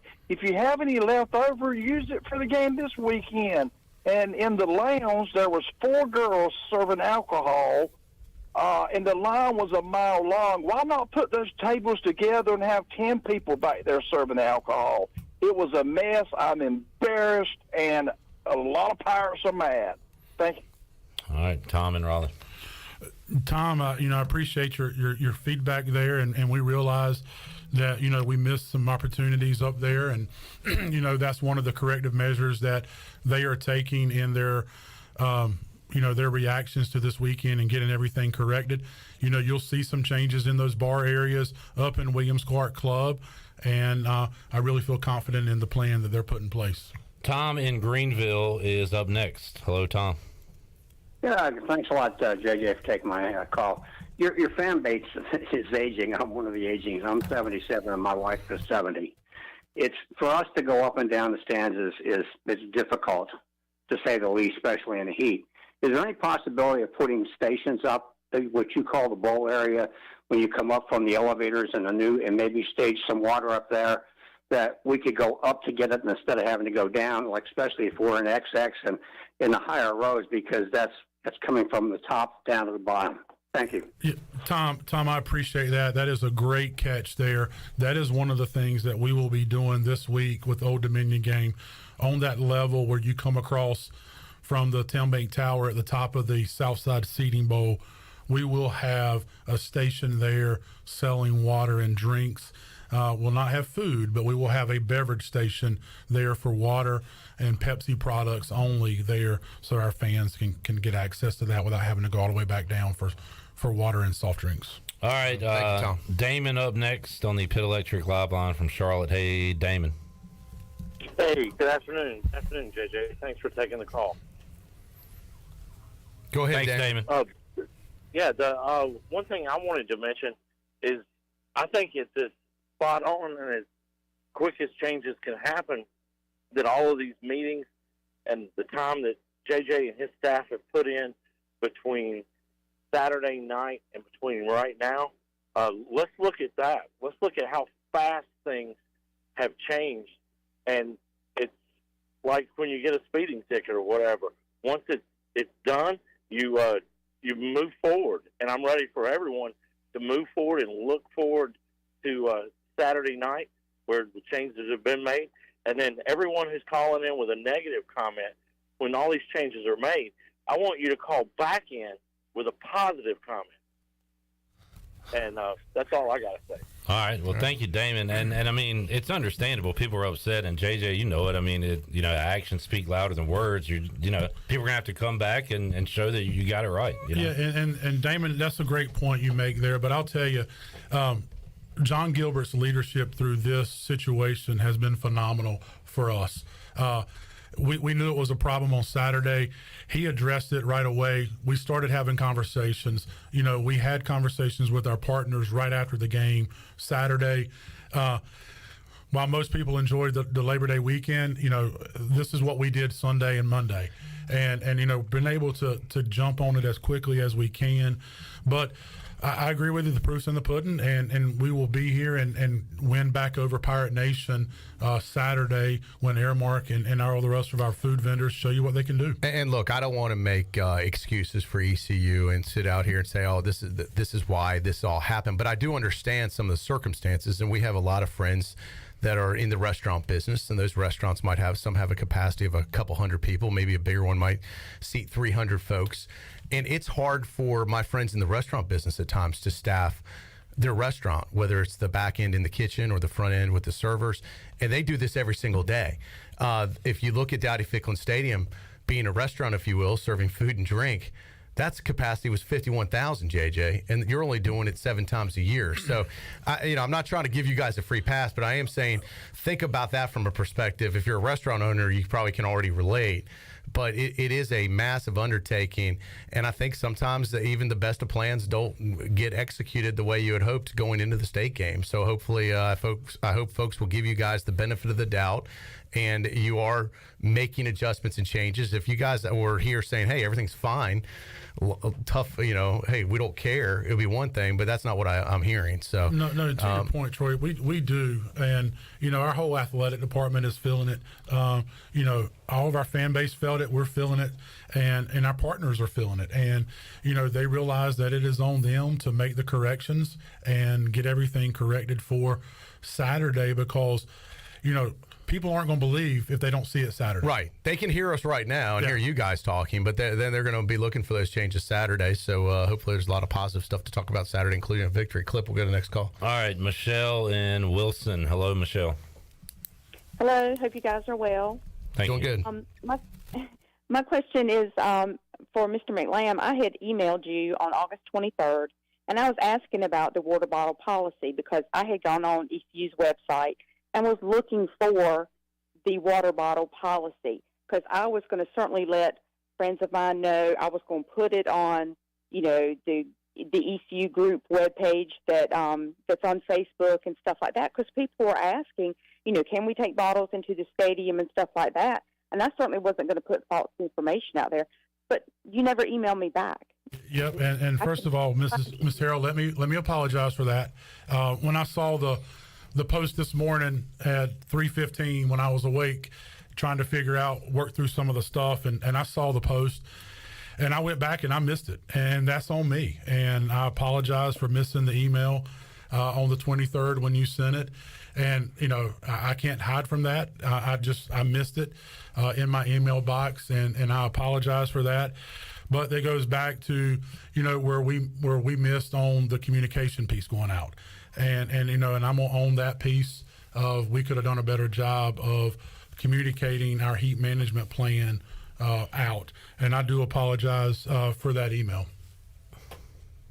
Okay, yeah, because I certainly would have put it out there and everything, because a lot of people again were asking on the Facebook group if they could bring stuff in, and I'm glad that we can at least do that to help out some of the the issues that we did have at hand. So thank you for apologizing. So hope the situation will be better for next week. Thank you. All right, thanks, Michelle. And what I would say to that, as we said, earlier on, I welcome the constructive criticism. I welcome the feedback because our staff can't be everywhere every time, and so we don't know about the problems if people don't let us know. And JJ, just to reiterate the water situation for folks that tuned in late, they might have missed you earlier. Every fan will be allowed to bring in 2 bottles of unopened water to the game Saturday. Yep. So that will be in effect. So if someone tells you that you can't, then they have wrong information. Go get another security person to correct them, because I think by the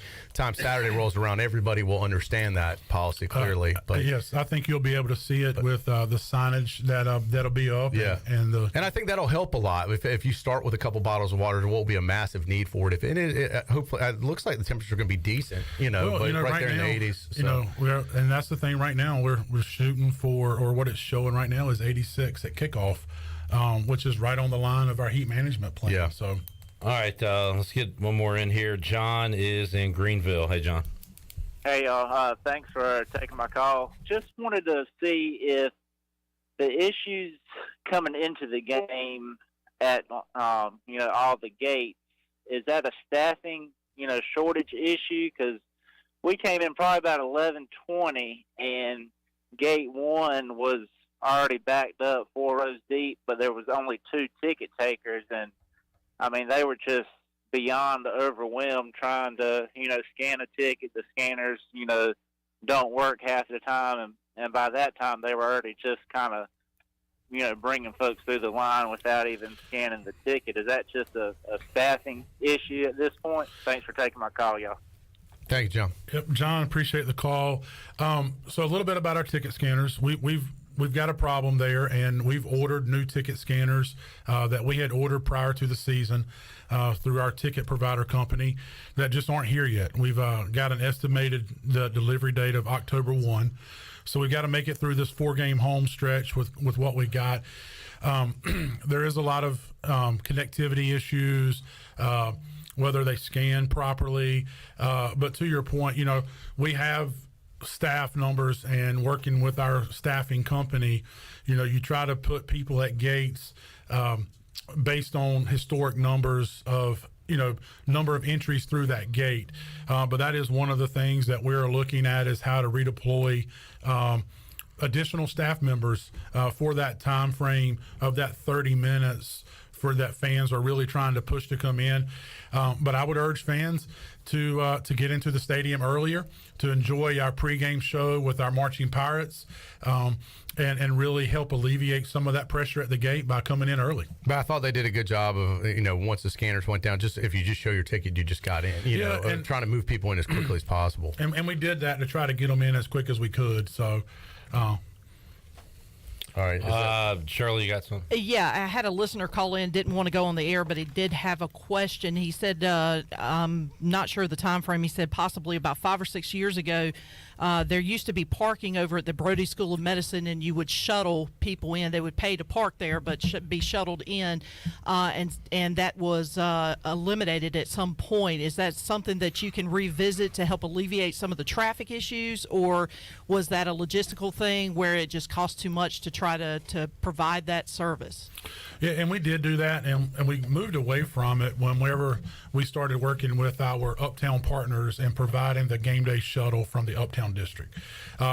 That's one that I don't think gets a lot of publicity. I think we can advertise that more about parking down in the Uptown, downtown district, and catching that shuttle over that drops you off right outside of the stadium, brings you back down post-game. But, we looked at that. I believe they call it the Sup Dog shuttle. It's right there at Sup Dogs that picks up. Yeah. And so we work with them, and the organization works with our transit and has that bus that does that. And I think we can, work with everybody and promote that, and really, educate our fan base about how to use that. Well, and the traffic in and out of the stadium, that's a different issue. That's a public service or public safety issue with the police department. And anytime, look, you've got small roads coming into the stadium. It butts up against a neighborhood. Whenever you get 50,000 people in that area, I don't care how good the plan is, there's going to be a ton of traffic. And I, whether you're trying to come in, it might be a little bit easier because people are coming in at all different times, but everybody seems to leave at the same time, especially when the game comes down to the last play. That's going to be an issue. Some of those things just aren't going to be able to be fixable, but that's also not necessarily ECU's fault. Yeah, and that is true. With the way the game went down, all 50,000 people stayed until the last second. And then everybody's trying to exit. And, with Berkeley Road being closed because of where we had all the team buses from NC State, their band buses, we had 20-some buses on that road. Yeah. And we had to shut it down for post-game exiting. And so that forced more people through the neighborhood, which then backed you up on Elm Street, backed you up on the boulevard. And so it really just caused the traffic jam until our police partners could work and get it cleared at the intersections. And, I think this week Berkeley won't be closed down post-game because we won't have that many buses on there from our visiting team. And so I think we'll be able to accommodate the post-game traffic. Well, JJ, I appreciate you, first of all, wanting to come on and talk about this publicly and as agreeing to take phone calls. A lot of guys would, not be so willing to stand in the bullseye, so to speak. But I know you guys have been working hard the past few days to try to address these issues. You can't go back and change what happened Saturday, but you can work on it to make sure it doesn't happen again and do everything you guys can with the folks that you work with and your partners to eliminate these problems. And not that there can't be something that pops up again, but at least you guys, it seems like it's all hands on deck trying to resolve this. Oh, yeah. No, it really is. But, Troy, I do want to leave on the positives. We had a lot of positives last week. And, to where we're at with, season ticket sales, 2,000 over last year's number, I can't reiterate the positive from our students. 13,000 student tickets out last game, and really the momentum from Pirate Nation. And, we want to keep that going, and working with our partners, they are committed to rectifying their changes from last week to make it better. And all I can ask is Pirate Nation to give those vendors another shot, to give us another shot, and really believe in what we're doing. That's JJ McLamb from ECU Athletics. We covered a lot of ground today. And, like Troy said, people are pissed, and some rightfully so. And no matter what you say, we'll still be pissed. But I give you a lot of credit, JJ, for answering and what you're doing behind the scenes. And like you said, proof's in the pudding. Hopefully, people will go out there week 2 and have a blast at Dowdy Fickle. Yeah, it looks like it is going to be a great weather day. It's going to be our first night game, so let's get out there and have a fun tailgate and support the Pirates. There's a lot to build on this season, and let's not dwell, just on the bad things that happen. Let's embrace some of the good things that can happen too. So hopefully we'll have a lot more fun things to talk about, Clip, in the 5th quarter coming up Saturday. But JJ, once again, thanks so much, man, for being here. We really appreciate it, and good luck to you and your team with everything. If you need to get the word out about anything, you got an open line of communication with us all the time here at Pirate Radio. And I know a lot of folks reading some comments online are appreciative of your appearance today and addressing these concerns and problems that happened over Saturday. We'll take a timeout, Clip. We'll come back and keep things rolling here on PRL.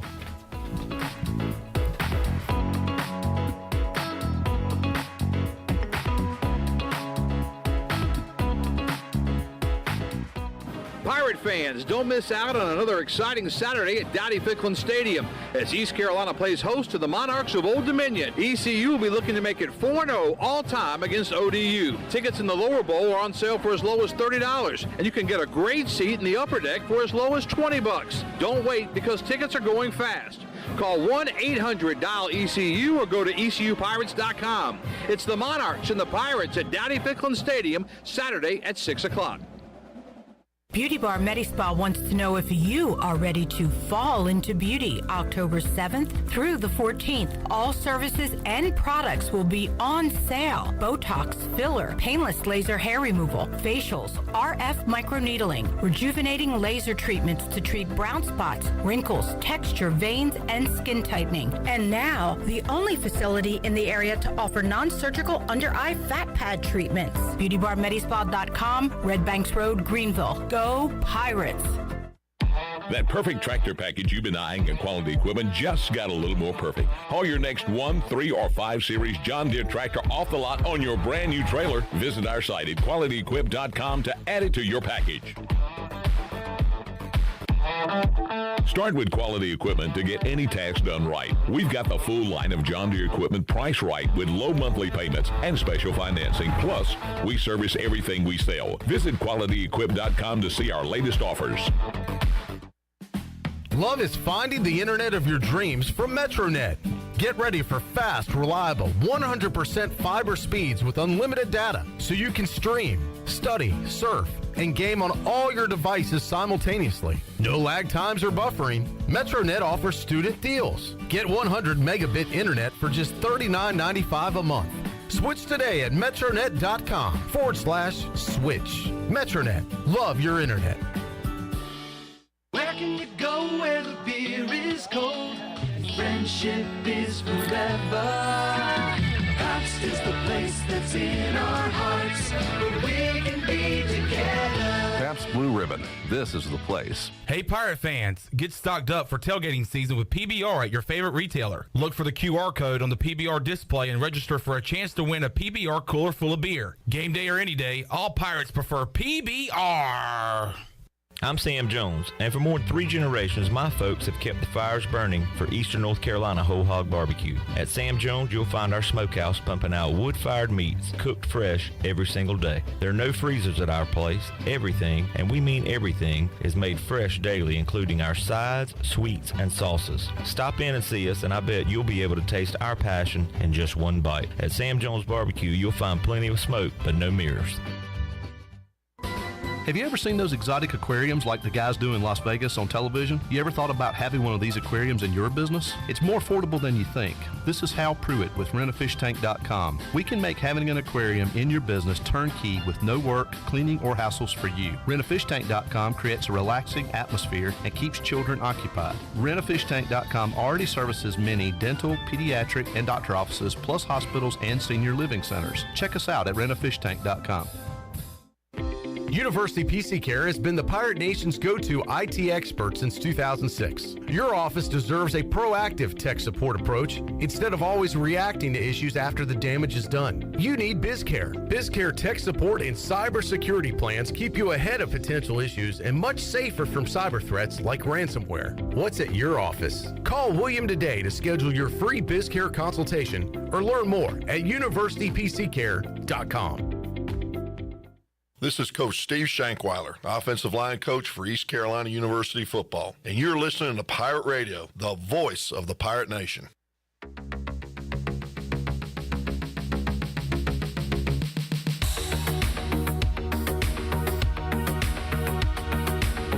You're listening to Hour 2 of Pirate Radio Live. This hour of PRL is brought to you by First Bank. Together with our customers, we're creating a world where individuals and communities thrive. Visit the First Bank location on Arlington Boulevard in Greenville for all your personal and business banking needs. Now, back to the show. Welcome back. Did you miss the show on Pirate Radio? Listen to all of Pirate Radio's archived local programming by subscribing to us on Apple Podcasts, SoundCloud, or Spotify. Subscribe today by going to the podcast app on your iPhone or Apple device and search for Pirate Radio Audio Archives. Now let's head back into PRL. Here's Clip Brock. All right, JJ McLamb, ECU Athletics, joining us the previous segment, taking calls and also addressing everything that went down from a, I guess, negative fan standpoint on Saturday, and talked about how some changes will be implemented, will be made. And I know that some people are still going to be upset about week one. All he can do now is acknowledge the mistakes and try to make them better. They're not all on his end. There's error mark issues. Yeah. There's issues all around. So, and it seemed like it was, there were breakdowns all over the stadium. Yeah. But to JJ's credit, I didn't talk to JJ much beforehand because I wanted to address it on the air live and not have an interview before the interview. But to his credit, I think, they take ownership of what happened. They're embarrassed by it. They want to fix it. And look, it's to their benefit to fix it because the more efficient that they can make concessions, the more they can sell, the more money they make. And the more people want to return to a game. Right, so they get it. I mean, they know this is a customer service issue. It's a financial issue. So I can assure you they're doing everything they can to fix it. There were obviously some breakdowns Saturday. And there could be a lot of finger pointing to go around, but at this point, they're trying to just solve the problems. So let's give them a benefit of the doubt. Let's let them work on solving these issues, and let's see how it goes Saturday. And hopefully things, I think, will go a little bit smoother. From the water issue, you are allowed to bring in 2 bottles of unopened water this Saturday. There will be, according to JJ, more water available, more stations. Yeah. So now I pushed for the 2 unopened cans of Bud Light. That's still being talked about. Hasn't been approved yet, Clip. But this is what I'm doing for the fans. Sounds like the boneyard issue, they're putting in some policy there. The ticket issue, not ideal with the scanners. They're going to have new scanners here. That'll be after the first 4 home games of the season. Yeah. Although I will say you probably get in quicker without the scanners. Just show your ticket and keep moving. And if you don't have a ticket, you might can get in too. Well, not encouraging that. No, but take a shot. That sounds like what they're doing. So I guess new scanners coming in October for the final 3 home games. Yeah, and then they're addressing the the parking. And that is a problem. If you've paid for a parking spot, and someone's in your parking spot, that's a big problem. And you got nowhere to go. So, I mean, I get it, and as he said, they had to tow over 100 cars, people in the wrong spots and stuff. I mean, there's both sides. I mean, people are rightfully upset. I mean, Martin, it was like a safety issue, but at the same time, JJ, John Gilbert, his staff, they're seeing all this, trying to fix this, working as hard as they can to do so. And hopefully week 2, some of those things will be ironed out. Yeah, and look, it's 51,000 people in one small area is a lot to manage. And I'm not making excuses. I'm just saying, we had close to like around. But that's what we wanted to be. 1,000 people at the State Theater, and it was like overwhelming. That's what Mike Houston wants it to be. Correct. And if it's going to be that way, you got to figure out. Correct. You got to be able to manage that type of event, and it does take personnel, and they're going to have to get creative and maybe pay more commissions and things like that to get people to work. But at least they are addressing these issues, and hopefully they've got a few days here to kind of put the final plan into effect and see what happens. All right, Bryce Williams is here. We will go back on the field and talk about what happened. East Carolina, NC State. Look ahead to Old Dominion. Troy D, thanks for hanging out. Good seeing you. And we'll talk to you on Thursday. Yep, see you then. We'll see you then. All right, let's get a break in. We'll come back. Hour 3, Pirate Radio Live. Former Pirate tight end Bryce Williams joins us. We're back with you after this.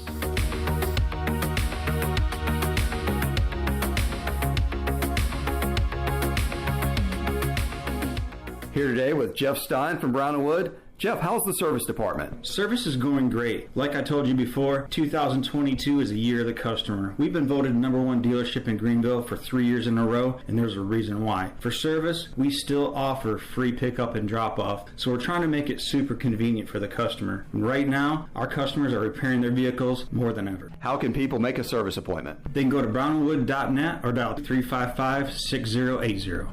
Are you ready, Pirate fans? Freeboot Friday is back. Uptown Greenville and the City of Greenville invites you to Freeboot Friday, the official pep rally of home ECU football games. Join fans for live music, food trucks, beer and wine, children activities, and more. The Freeboot Fun takes place from 5:30 to 8:30 p.m. each Friday before ECU home football games in 5 Points Plaza. Visit Uptown Greenville for more information, and as always, go Pirates!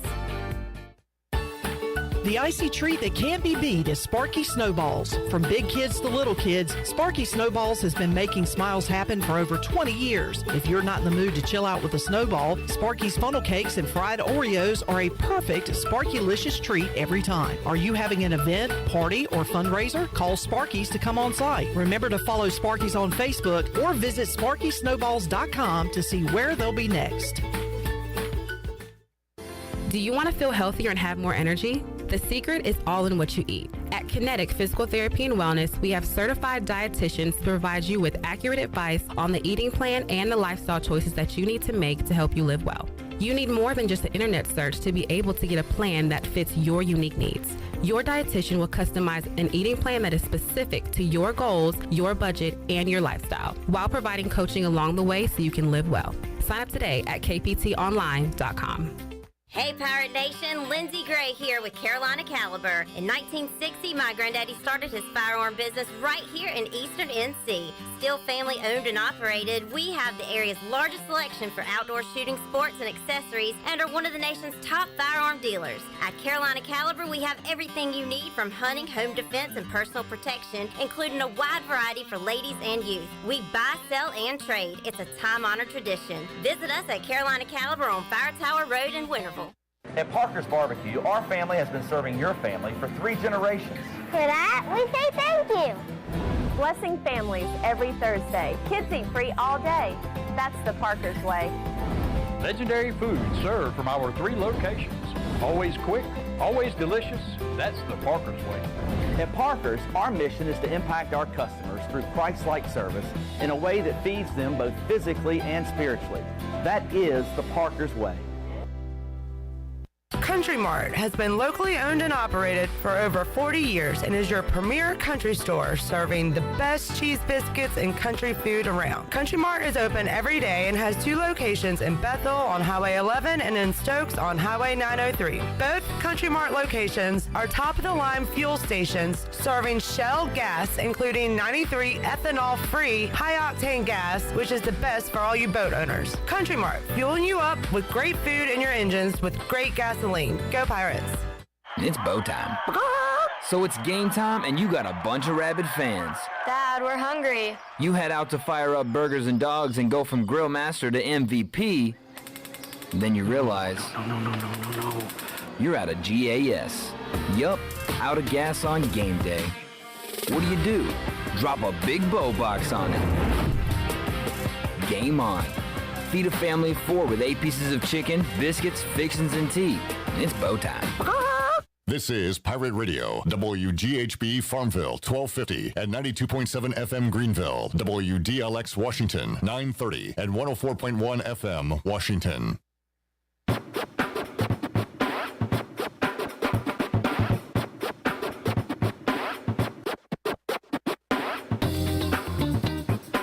You're listening to Hour 3 of Pirate Radio Live. This hour of PRL is brought to you by Bud Light, reminding Pirate fans to stay in the game and drink responsibly. Bud Light, the official beer of the ECU Pirates, and proudly distributed by Carolina Eagle Distributing since 1989. Now, back to the show. Welcome back. Do you want to get rid of wrinkles, tighten and lift your skin, smooth your skin texture, erase veins and brown spots, and get rid of unwanted hair?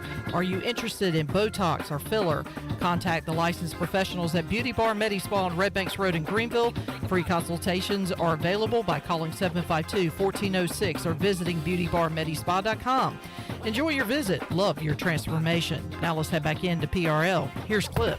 Alrighty, back with you. Pirate Radio Live, hour number 3 here on a Tuesday. Clip Rock, Shirley Rhodes, Chandler Honeycutt. Can you hit the music real quick, Shirley? I saw the light, I was baptized by the fire in your touch and the flame in your eyes.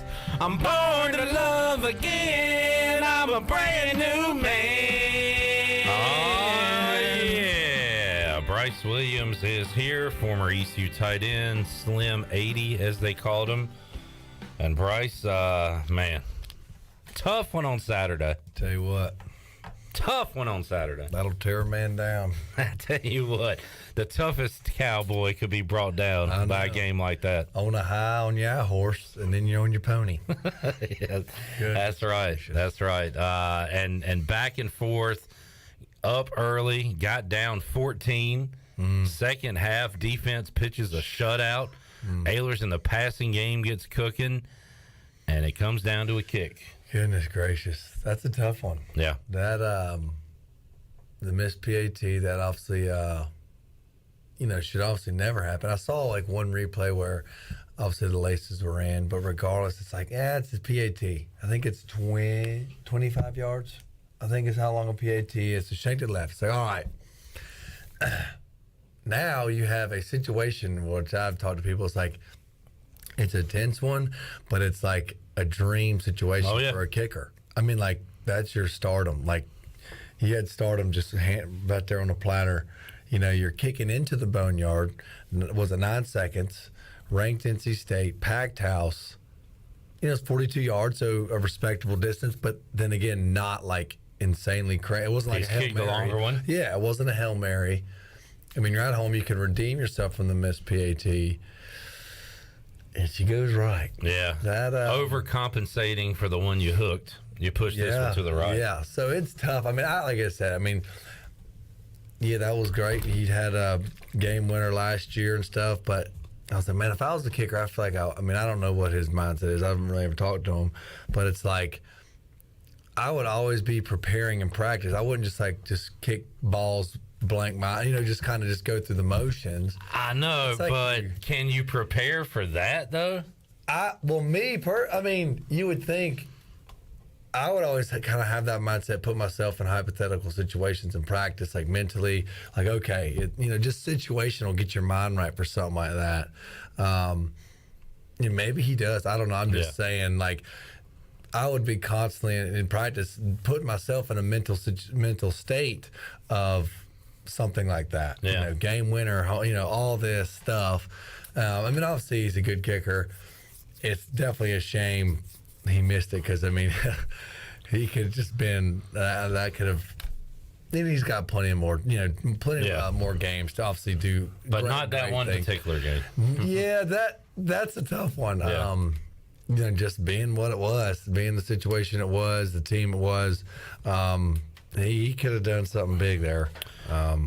It definitely is a big bummer. But now, is your voice gone from screaming at the TV, or is that unrelated? Probably a little bit of both. Random, and then obviously the game, because obviously there was some big high emotions, anger, happiness, a whirlwind with all that. Oh yeah. Josh brings up Ben Hartman, who I saw Dakota Marshall during the 5th quarter during a break riding his car outside, and kind of just said, I said, Dakota, did you play when Ben Hartman was here? And he was like, yep.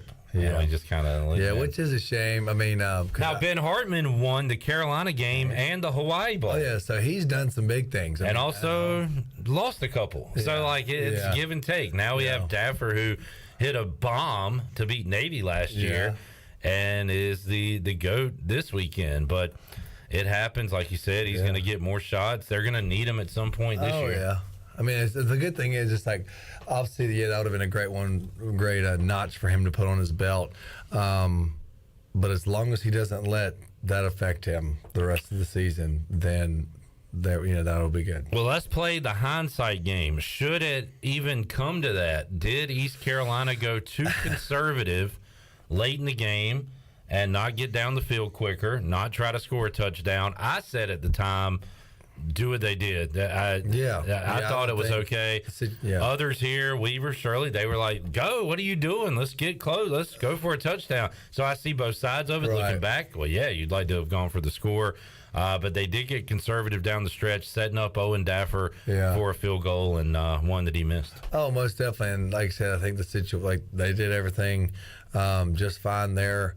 You obviously can't talk about if this wouldn't have happened in the block punt. Yeah, anyways, the situation was a situation. Oh, I'm just talking about there at the very end. Right, yeah.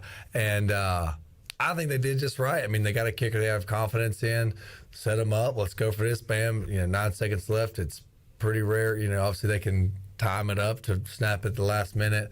Yeah, I mean, I think they did everything right. It just came down to execution. Now, and let's hit on some good. We used to do the good, the bad, and the ugly with Stephen Igo. Let's do that with Bryce Williams. All right, okay. So first is the good category. Shutting out NC State in the second half and 2 goal line stands. One that ends on a turnover and one that ends on one of the best defensive plays in ECU football history. Oh my gosh. Stopping them at the 1, driving the running back to the 20, and you got Pirates celebrating on midfield. Dude, what a scene. That was making a statement. That's probably one reason my voice is gone, was that play. Because, I mean, it was, Were you at the game? No. Oh, okay, I was at the beach watching it. Right. I watched it.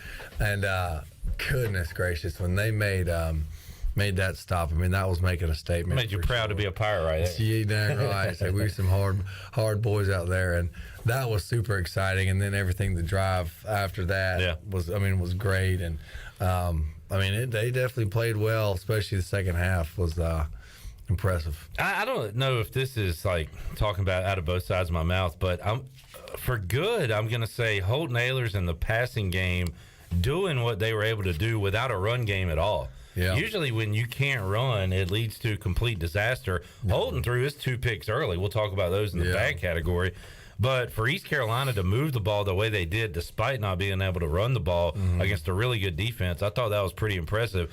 And there's some bad on the drop side of things, but Winstead, Johnson, Jalen Johnson bouncing back after drops. I was impressed with the offense. Gave me a lot of optimism moving forward. Yeah, most definitely. I think I was texting you earlier in the game, like, what the heck, number 11 Winston, I think it dropped like 2 passes that were big, I think conversion plays. And I'm like, are you kidding? What's going on? Holton with 2 interceptions. I'm like, dude, what are we doing? Like, we are shooting ourselves in the foot. And then obviously the block punt for a touch. You're like, all right, like, are we just going to give this game away?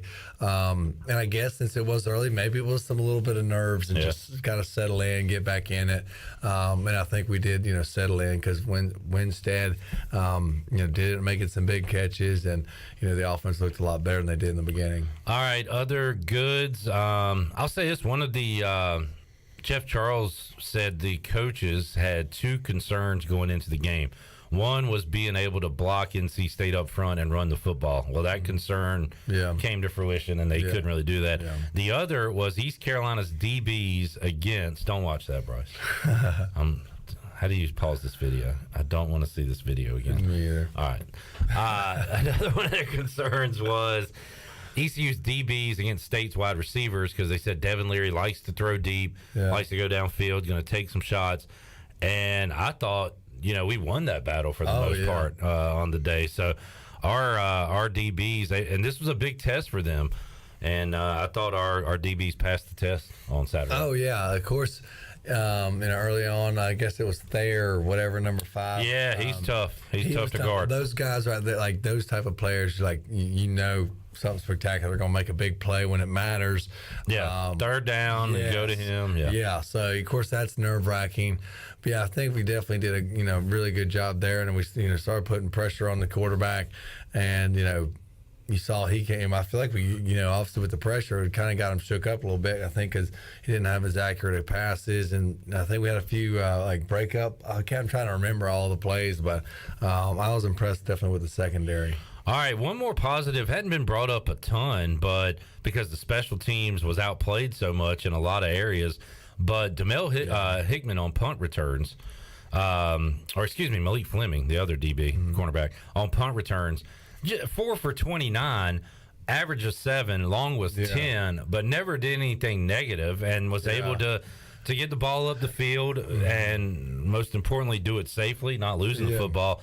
I thought he looked pretty good back there, and if you can average, if you can get 10 a punt return, that's good. Yeah, when when I was playing, Coach Dahl would always mention, if we can get a first down, which is 10 yards on a punt return, that's definitely a plus. So yeah, him able to average 7 is obviously pretty good. Of course, everybody wants the home run to 20 yards, just that. But yeah, I mean, if you're gaining yards, like getting that first down, like I mentioned, that's definitely some productivity there. All right, I'm sure there's more good we'll go back to, but let's get to the good. Oh, what's your good? Shane scored, and number 80 tight end scored in the game, by the way. Not so slim 80, Shane Calhoun. So I did obviously reference that. So I was like, I think I might have texted you. You did. You were fired up to see 80 in there. Cool. And of course, those are the great, the wonderful tight end plays where he was just wide open. That reminds me of another good, and that's distribution. How's one ball going to go around to all these guys? 6 for Johnson, 6 for Winstead, 2 for Jalen Johnson, 1 for Kerry King. That's your wide receivers. Keaton Mitchell, 3 for 37, and it all came on one big 37-yard catch. Yeah. And then Rajay had 1 catch for 8 yards. That's your running backs. 4 for 22 for Ryan Jones. That number's going to be bigger, I think, moving forward. Shane Calhoun, 2 for 9 and a touchdown. So there you go, Bryce. You've got 5 receivers, 2 tight ends, 2 running backs. That's spreading it around. I think that's a positive, right? Yeah, most definitely. When we have those, type of offensive, able to spread our offense through 3 different position groups with effective, yards and catches, that's definitely going to help us out. Everybody start, obviously it gives the coaches more options to not only solely rely on one position group and we only got to really call these plays for the receivers, or only the tight ends in this, or we only got to resort to swing passes to the running backs because everybody else isn't performing. Be able to move it around like that is great. You know what else this is good for? Opposing defensive coordinators seeing this and being like, well, we can't really key in on anything. Right. Oh yeah, most definitely. And if they try to, they're going to get burned elsewhere. Ryan Jones was limping around in the first half, but kind of gutted through it, played the whole game. We talked to him yesterday, says he's all right, just one of those football deals, and he'll be okay. But I think he's got bigger days ahead. And again, good to see Shane Calhoun hit pay dirt. All right, any other goods? Think one. Let me know. Defense is bads. You want to go bad? Man, that block punt was bad. That was disgusting. That was terrible. Of course, I was like, what the heck are we doing that? And it wouldn't have got blocked if it wasn't the rugby style, but maybe. So there was a missed block that Mike Houston pointed out, and right after he said that, he said Luke should have gotten it off anyway. He took too much time. Yeah, that's, obviously both things for sure. So that was pretty, because obviously the percentage typically here, if team blocks, even if they block a punt, the percentage of the punting team losing is up, but then you block it and get a score. You're like, okay, like that's not good at all. So that was very frustrating to know. And I'm pessimistic football watcher as it is. If I didn't have to do the 5th quarter, might have cut the game off right there. I said, well, that's game. Yeah, I'm like, they're not catching up with that. No, because it was it? 2 picks, then the block punt. Yeah, I think it was 7-7 at the time, and that made it 14-7, if I'm not mistaken. And the momentum shift, and you're like, goodness gracious. But then obviously you settle in, you're like, okay, we got a lot of game left. Unfortunately. I want to talk about momentum killers. Let's go back to good real quick. The defense, several times, after a pick, after a 3 and out, coming right out of halftime when State could have really taken control. Yeah. Got a 3 and out. They were rally momentum killers all day. That was huge. Yeah, that was exciting to see the defense play like that. And, you know, it reminded me of our defense. I mean, how much energy the guys had. Flying around the ball, multiple guys in on tackles. And it's funny that when you know the player's going down and you still got guys, you know, Pirates going after the guy holding the ball. It's just great. Like, were you nervous when that guy was backpedaling 10, 15, 20, and guys were still going at him that they were going to throw a flag? Oh, yeah. I know. I was too. It was like a feeding frenzy. That was great. Thank you for not throwing that flag there. All right. I guess I feel like the refs were pretty fair. Am I crazy on that? I don't remember them being too picky on. They picked up a late hit. Yeah. And the ref said, and it was kind of borderline. Yeah. But the ref lied to me and everybody in America that was watching when he said the hit started in bounds. And it didn't. He had stepped out of bounds, and then there was a hit, but it was very ticky-tack. I might have missed that one. Well, maybe our offense was just playing smart. Like, I don't remember. I think they mentioned, like, we only had, like, when they called a penalty, it was like our first one. Or 2 penalties in the whole game. Yeah, so that's big. That's going to help us. You know, and then we don't turn the ball over.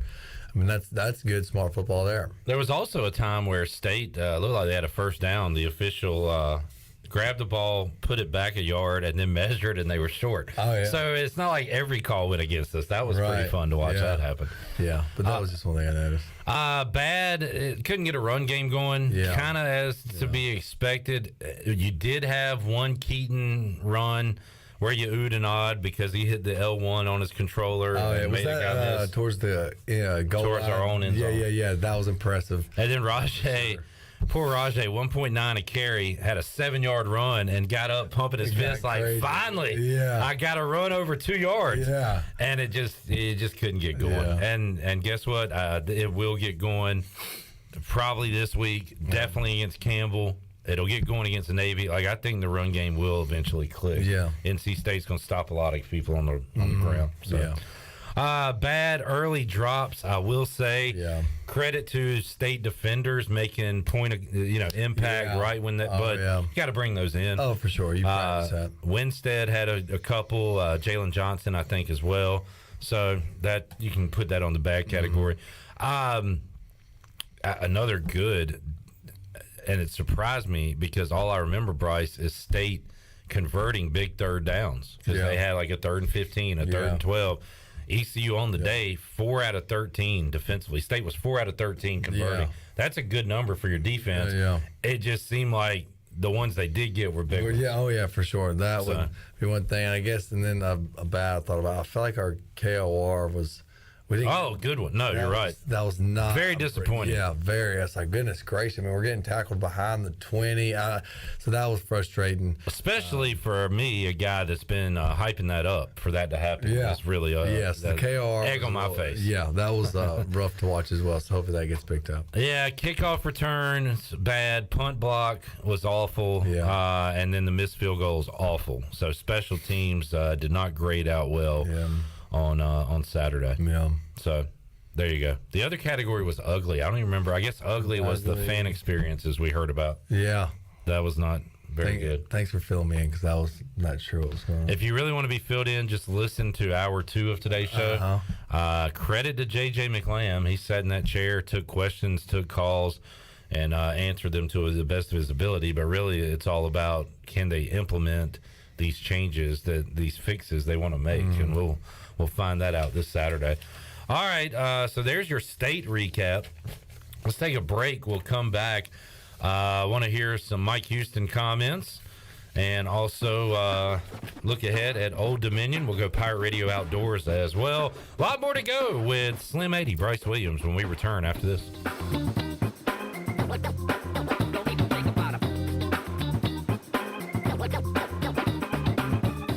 Hey, Troy D here with my good friend Kelvin Rawls from Pest Tech. Kelvin, I just want to thank you and Chris and all the great folks at Pest Tech for such awesome service. You totally eliminated the mosquitoes in my backyard, plus the fire ant problem I was having in the yard. Hey, you're certainly welcome, Troy. I have heard the same thing from all of our customers. With everyone being home, they want to enjoy the outside and being mosquito, fire ant, and pest free. Enjoy all your property from the kitchen to the curb. Visit pesttechofgreenville.com today for complete service. The best burgers around. Everyone loves a thick, juicy, and fresh burger. Tiebreakers in Greenville, plus the all-new Tiebreakers in Winterville. Do real burgers better than anybody. So don't just go to any burger-themed restaurant chain. It's time to break the chain and eat local. Tiebreakers, real burgers at its best. Everybody loves burgers. This is Martin Truex Jr., and as a NASCAR Cup Series champion, I love one-stop shopping. When I need fresh tires or fuel during a race, my pit crew takes care of everything. Off the track, I have an auto owner's independent agent. They handle all my insurance in one place: car, home, life, and business. Get your own pit crew and find a local agency with auto owner's insurance. This is Brian Smith with Town Insurance in Greenville. Call me today at 756-8300. Go Pirates!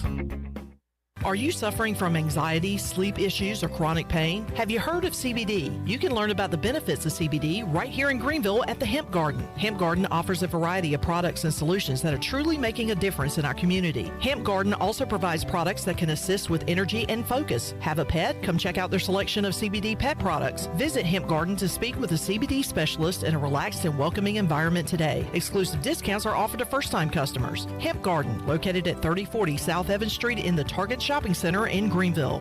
Better ingredients, better pizza, better brace yourself because this right here is a Papa John's Papa Bowl. No crust, just piping hot toppings and melty cheese in an oven-baked bowl. Better ingredients, better pizza, now in a bowl, Papa John's. Hey, Pirate fans, brace yourself for the brand new Papa Bowls for only $7.99. The new Papa Bowls are an MVP move for game day or any day. Place your order online at papajohns.com and sign up for Papa Rewards. Papa John's, better ingredients, better pizza. Go Pirates!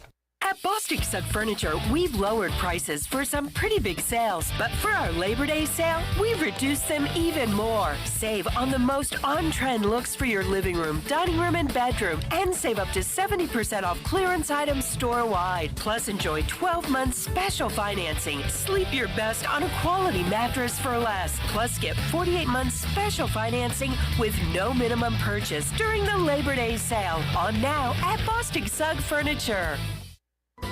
Have you ever seen those exotic aquariums like the guys do in Las Vegas on television? You ever thought about having one of these aquariums in your business? It's more affordable than you think. This is Hal Pruitt with rentafishtank.com. We can make having an aquarium in your business turnkey with no work, cleaning, or hassles for you. Rentafishtank.com creates a relaxing atmosphere and keeps children occupied. Rentafishtank.com already services many dental, pediatric, and doctor offices, plus hospitals and senior living centers. Check us out at rentafishtank.com.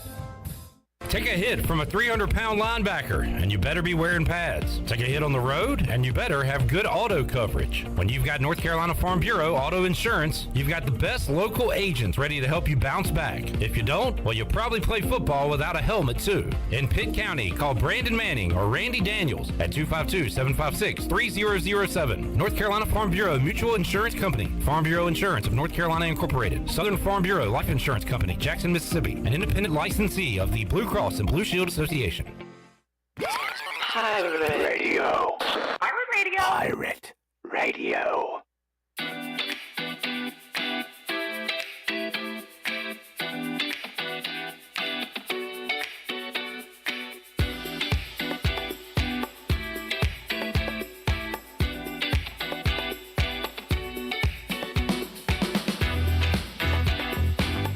You're You're listening to Hour 3 of Pirate Radio Live. This hour of PRL is brought to you by Bud Light, reminding Pirate fans to stay in the game and drink responsibly. Bud Light, the official beer of the ECU Pirates, and proudly distributed by Carolina Eagle Distributing since 1989. Now, back to the show. Welcome back. Quality Equipment is your full-service John Deere dealer with 28 locations to serve you. Quality Equipment is open in Winterville next to Sam's Club, or visit qualityequip.com to find the location near you. Now let's head back in to Pirate Radio Live. Here's your host, Clip Brock. Welcome back into the program. I saw it too. I hope somebody get that guy on YouTube a Bill's hot dog before. For God's sakes. All the man wants is a Bill's hot dog. Where's Bill's hot dog? Sorry. All right, moving on. Clip Brock, Shirley Rhodes, the man of Chan, AC Schaefer's here as well, and Bryce Williams, Slim 80. Bryce, best thing that happened for the Pirates as far as week 2 goes happened on Friday night. Do you know what that is? I'm not talking about Uncle Cracker. No, I do not. I'm talking about Old Dominion beating Virginia Tech and partying on the midfield all night long. It's a huge win for them. Massive letdown opportunity coming up for them. Also, not that ECU needs to have needed to have extra focus on them coming off a loss like that they're going to be focused. But that, 1-0 Old Dominion, a win over Virginia Tech, a lot easier to take them serious than 0-1 Old Dominion. You know what I'm saying? Yeah, most definitely. Let's not look past anybody. We've learned where that can bite us in the tail when we kind of overlook opponents and get some close calls like we had last year. But yeah, I think we definitely bounce back. I guess it's showing ODU is a respectable team this year with being a big team like Virginia Tech. So if we can play how we did as far as penalty free to the most part, maybe plays protect the football. I think we'll be all right. Just continue to do our thing. Yeah, we kind of brought it up, but the Holton Ahlers interceptions go in the bad category, and he said yesterday 2 bad throws. One of them on the sideline there and just didn't give his receiver the best chance to make the play. The other one he sailed. In fact, he said he was kind of reluctant. He said he should have ran on that play. It was a 3rd down, and I believe it was Winstead. Somebody was wide open and just missed him high. After that, Ahlers was really good. So it's always nice. I'm sorry to cut you off there, but it is nice when he is decisive on running the ball. I just looking back. He's very effective when he just says, "All right, I'm off. I'm running." He can make things happen. So if he can, hopefully, he just continues to do that. And obviously, I know you can't make the right decision all the time, but definitely deciding to say, all right, I'm going to run instead of trying to force a pass, I think will be a great thing. 5 for 57, Ahlers running the ball. Take away his long of 20, you still got 4 for 37, almost averaging 10 a pop. Yeah. And very decisive. I don't know, I can't recall. So I was calling quarterback draw on that last play that they ran before the kick. That was designed. I don't remember if the others were designed or not. Maybe y'all can help me out. But you don't want him to be the leading rusher when you have Mitchell and Harris in the backfield. Yeah. But you do want him to have that ability and an option to run, and he did a good job of it on Saturday. Yeah, like I said, he's always been, when he decides to run, typically, it's for, at least a first down. I don't know how many yards it'll be, but at least for a first down. He's obviously a big guy. I did see how he does have a little bit of a juke here and there. So, obviously has the agility, and I don't know what his 40 is, but he always seems to, be able to break some out and, outrun some linebackers and things like that. So I enjoy, watching him when he runs, because obviously he doesn't like to slide, which is fine. He likes to bring the shoulder. So that's always cool. Well, you know what that means? They call that, Bryce. That is deceptive speed. Yes. That's what announcers call white players. Yeah, deceptive. Black players are athletic, and white players are gritty. I don't know when that began or started, but that is it's actually in the broadcaster's manual. You have to say those words. Gym rat, gritty. Bryce, you had deceptive speed. Deceptive. Yeah, gritty and deceptive. There you go. Did you see, Bryce, We'll get your prediction. We'll wrap up the show with more ECU Old Dominion. Did you see North Carolina and App State? Do you know what happened in that game? I remember seeing a lot of points being scored. I don't remember the specifics. A lot of points, you say? A lot of points being scored. I think there was a big drop pass for something. That's about, I think you're talking about the 2-point conversion to potentially win it, and it was more of a bad throw. But then again, I think the receiver had got into a back pedal rather than a run type thing. So, Bryce, do you want to take a hack at how many points App State scored in the fourth quarter Just alone? in the fourth quarter. Just in the fourth I quarter. think I've heard it's like 40-something. 40 points. in the fourth quarter. That's crazy. 40 points. Another crazy stat from that game, I think App State went like 36 minutes without scoring. Jeez. Is that because they scored 7 in the second and were shut out at the third, and then got going in the fourth, and it was on at that point. North Carolina gives up 40 and a quarter and still wins. That's because they scored 22 in the fourth quarter. I've been seeing a lot of praise about the onside kick return for a touchdown. That almost came to bite Carolina in the tail. Nobody should praise anybody for that. The praise you're seeing, I got a bone to pick with you, by the way. The praise you're seeing is for all the blocks, right? The three blocks, yeah. The guy returning for a touchdown was idiotic. You take a knee there. No, I remember you saying that on the fifth quarter show. And what happened? App State went down in like 2 plays and scored a touchdown. It was stupid. It was. I got a bone to pick with you though. Okay. And we didn't talk about it on the air. I'll give you credit for that, but you did talk about it off the air.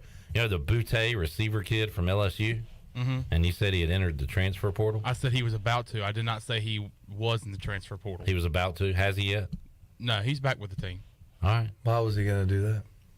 I don't know. I did. You didn't talk to him?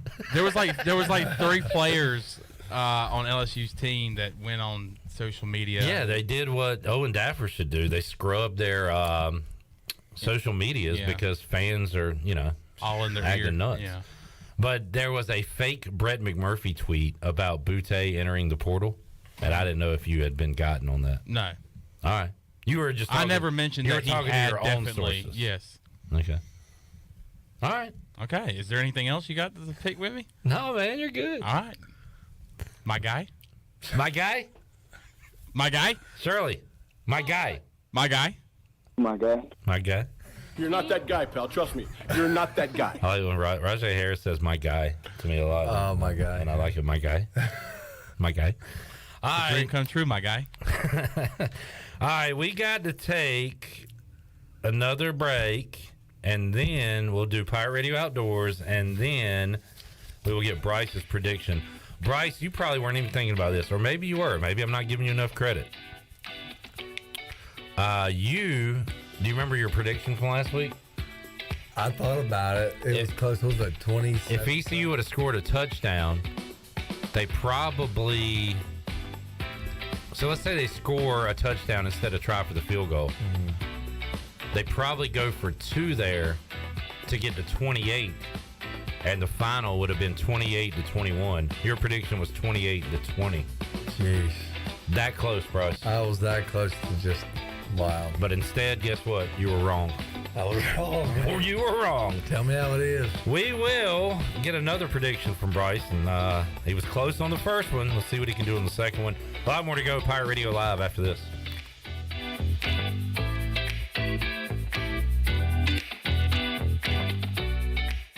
Greenville Utilities electric customers will soon be able to receive text notifications in the event of power outages.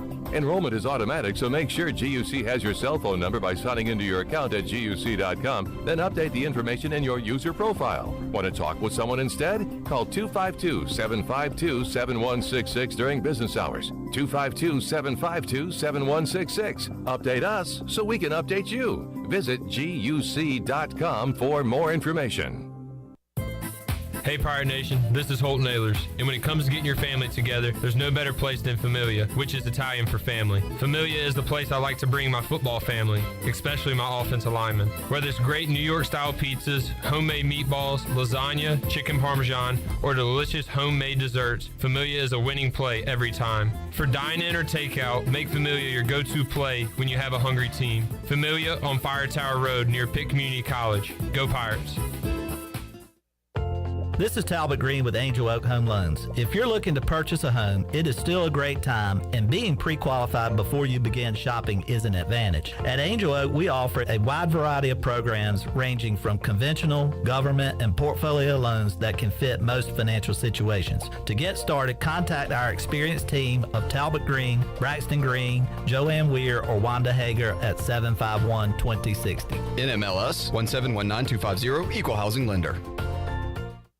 When it comes to hauling dirt, asphalt, or stone, you can trust the pros at First and Goal Hauling Incorporated. They have a fleet of dump trucks ready to get the job done. And best of all, it's owned and operated by ECU football alum Dakota Marshall. When you have a big job and you need it done right, count on First and Goal Hauling, where it's a touchdown every time. Keep up with Dakota Marshall and First and Goal Hauling by following them on Facebook today. Hi, this is Jeff Charles, and welcome inside the booth. Jose Ramirez of the Cleveland Guardians is my favorite player, and I'll tell you why right after this. Just like Pepsi, Macy O'Donnell from Beaufort, born in Eastern Carolina. It's that time of year again. Football season is upon us, and those of us that live in eastern North Carolina know what a special time of year it is. This is Landon Minges with Minges Bottling Group. I'm the fourth generation of my family to have the honor of distributing Pepsi-Cola products to my neighbors in eastern North Carolina. For over 75 years, my family has taken pride in this great responsibility, and we are proud to have remained locally owned and operated for over 7 decades. When you purchase a Pepsi in eastern North Carolina, you are supporting your community and keeping those dollars right here in your own backyard. Support local, drink Pepsi, go Pirates. I don't think I have ever seen a smile on the face of Jose Ramirez, and that's why I like the 29-year-old Dominican and third baseman of the Cleveland Guardians. With all due respect, he kind of looks like a bulldog, and that's the way he plays. Here's another reason I like him. When he reaches base, I never see him yucking it up with the opposing first baseman. You see it every game. Jose wants to kick your tail every night. He doesn't have time for small talk. Of course, he is a terrific player, too. A career .279 batting average, 188 home runs, 643 runs driven in, 168 stolen bases, and defensively one of the best at the hot corner. And here's another thing. He did not try and leverage his all-star status at contract time. The Guardians made an offer, he accepted, and said he wants to play his entire career in Cleveland, and isn't that refreshing? Guardians fans, you're lucky to have Jose Ramirez. Come back again next time, and we'll visit inside the booth. Hey, I'm Holt Nailers. No one knows better than me how important it is as a quarterback to have protection on the field to be successful. My frontline team is critical to my success. For your frontline insurance protection, you need the team at Buck Insurance Agency. Buck Insurance Agency is your local team and have been helping customers like you for over 30 years with their insurance needs. When you need insurance protection, you'll get the whole team with Brian Buck and his staff. Call toll-free at 877-357-1966. Go Pirates. This is Keaton Mitchell, and you're listening to Pirate Radio, the voice of the Pirate Nation.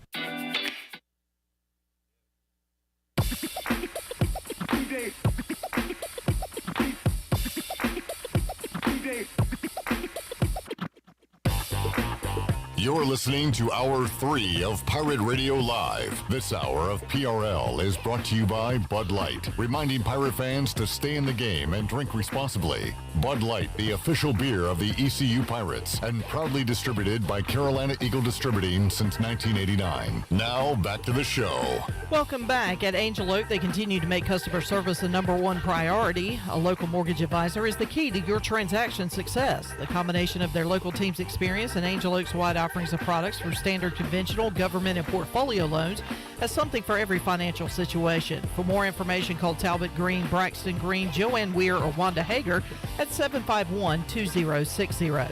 Now let's head back into PRL. Here's Clip. Alrighty, back with you here, Pirate Radio Live. Pre-game coverage begins Saturday, 2 p.m. on the Bud Light pregame tailgate. We're with you after the game on the U.S. Cellular 5th quarter call-in show. Bryce Williams joining us. We talked ECU NC State. We'll talk ECU ODU score prediction later, but let's go Pirate Radio Outdoors real quick. I showed you a video earlier, Bryce, of a gentleman sitting on, like, is he outside his house or is he in he's chilling on his patio? Yeah, it's like a patio. He's got a gun in his hand. He gets off the patio, shoots a dove. Okay. And catch it. I mean, that's very impressive. I mean, the shoots. And you have any videoing. Like, he's got like a video set up behind him. It looks fake. It's so cool. Yeah. You're going to say this is real? I'm going to go ahead and say it's real. Right. I would think so. The catch is beautiful. Catches it out of the sky. Crazy stuff. All right, Bryce, hunting, fishing. What you been up to since we last talked? I actually was able to do both. We sporadically on Saturday, we were sitting after the game and hanging out, and we're like, well, I dang sure don't feel like sitting around. So we went bull drum fishing. It wasn't as exhilarating. It was still a good night, but I ended up catching a big bull drum. He was probably 40 to low 40s as far as length. So I was able to catch him. I think I finally posted like all my bull drum pictures. Bull that's drum a pictures. big fella. Yeah, pretty. Respectable. Pretty fish. Oh yeah, they're very pretty. They're neat old fish. So I was able to get in the water on Saturday and catch a drum, and then I haven't been dove hunting forever because normally I'm at the beach because it opens up that Labor Day weekend, and I was like, well, shoot, let me just try to slip in the woods, I guess not the woods, but the cornfield on Monday at my buddy's place, or my buddy has permission at, and dove hunting. I was able to get some shots off. Unfortunately, I haven't dove hunted in probably 5 years, 6 years. I think I had long hair last time I dove hunted, so it's been a while.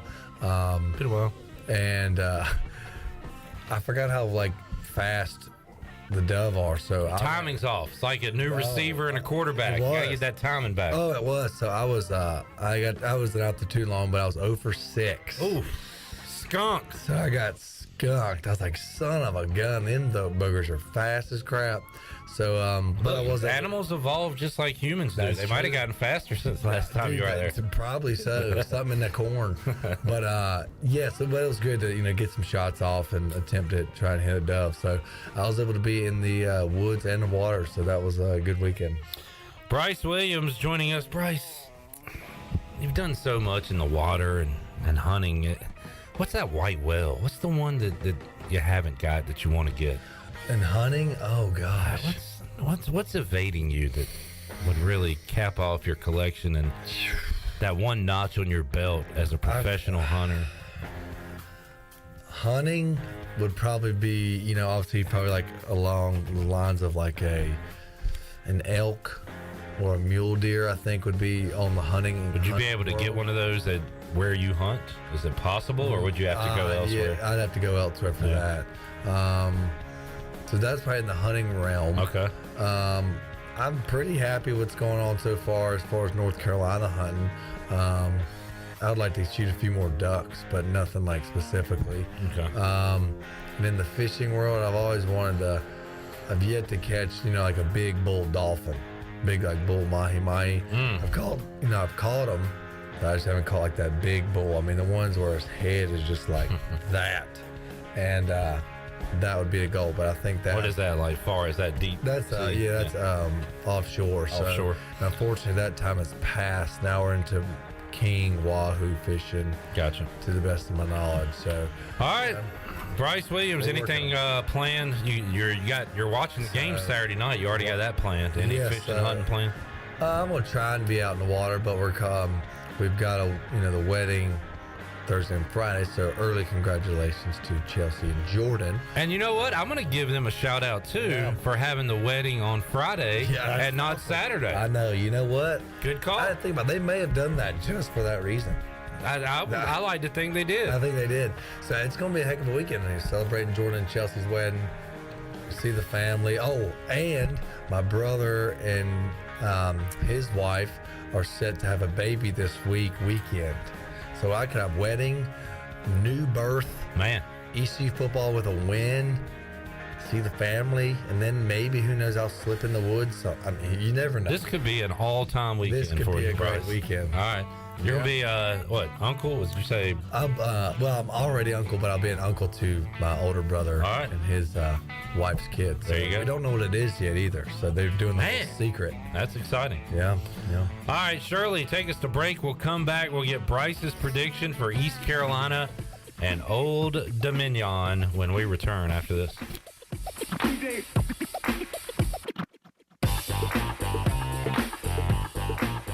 Here today with Jeff Stein from Brown & Wood. Hey, Jeff, how's inventory going? Inventory levels are increasing. For the first time in over 45 days, we have Mazdas in stock, Buick in stock, Cadillac in stock, and GMC in stock. I highly encourage the customer to go to gmc.com, build and price their vehicle, share that with Brown & Wood, and let us place your order. We need some price protection for these customers, and you got to place an order to have that. Brown & Wood, your #1 dealership in Greenville and the home of the lifetime powertrain warranty.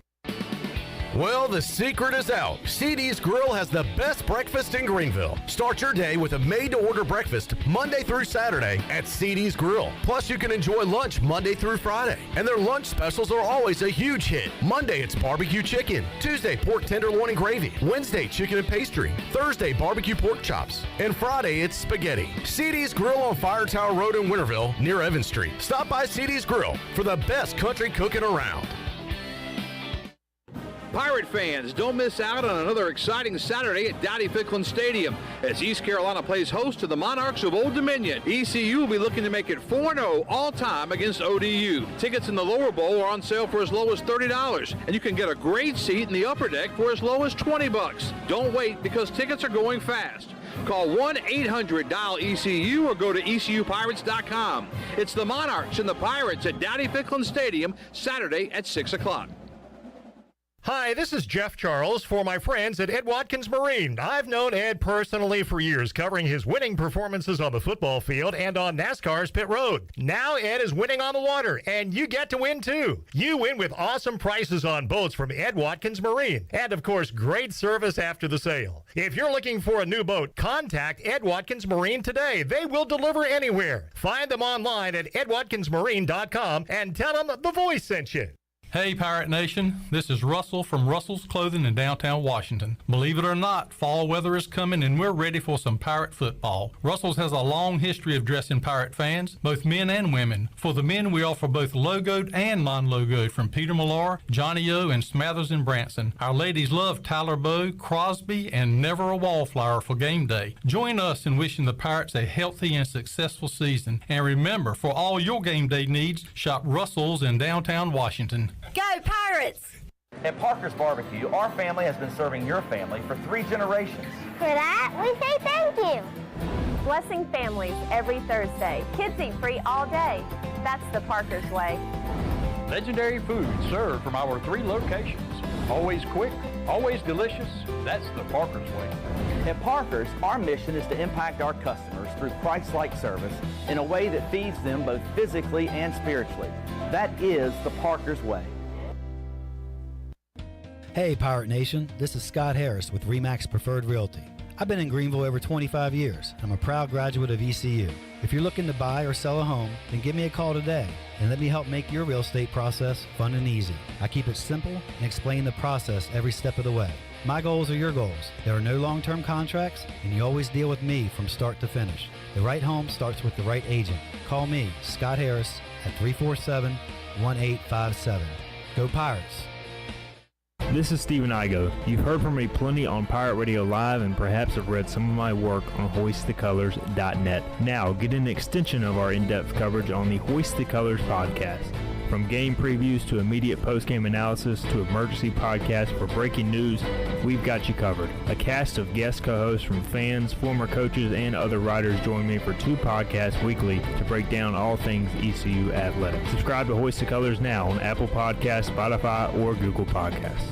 Hi, this is Phil Steele of Phil Steele's College Football Preview Magazine, and you're listening to Pirate Radio, the voice of Pirate Nation.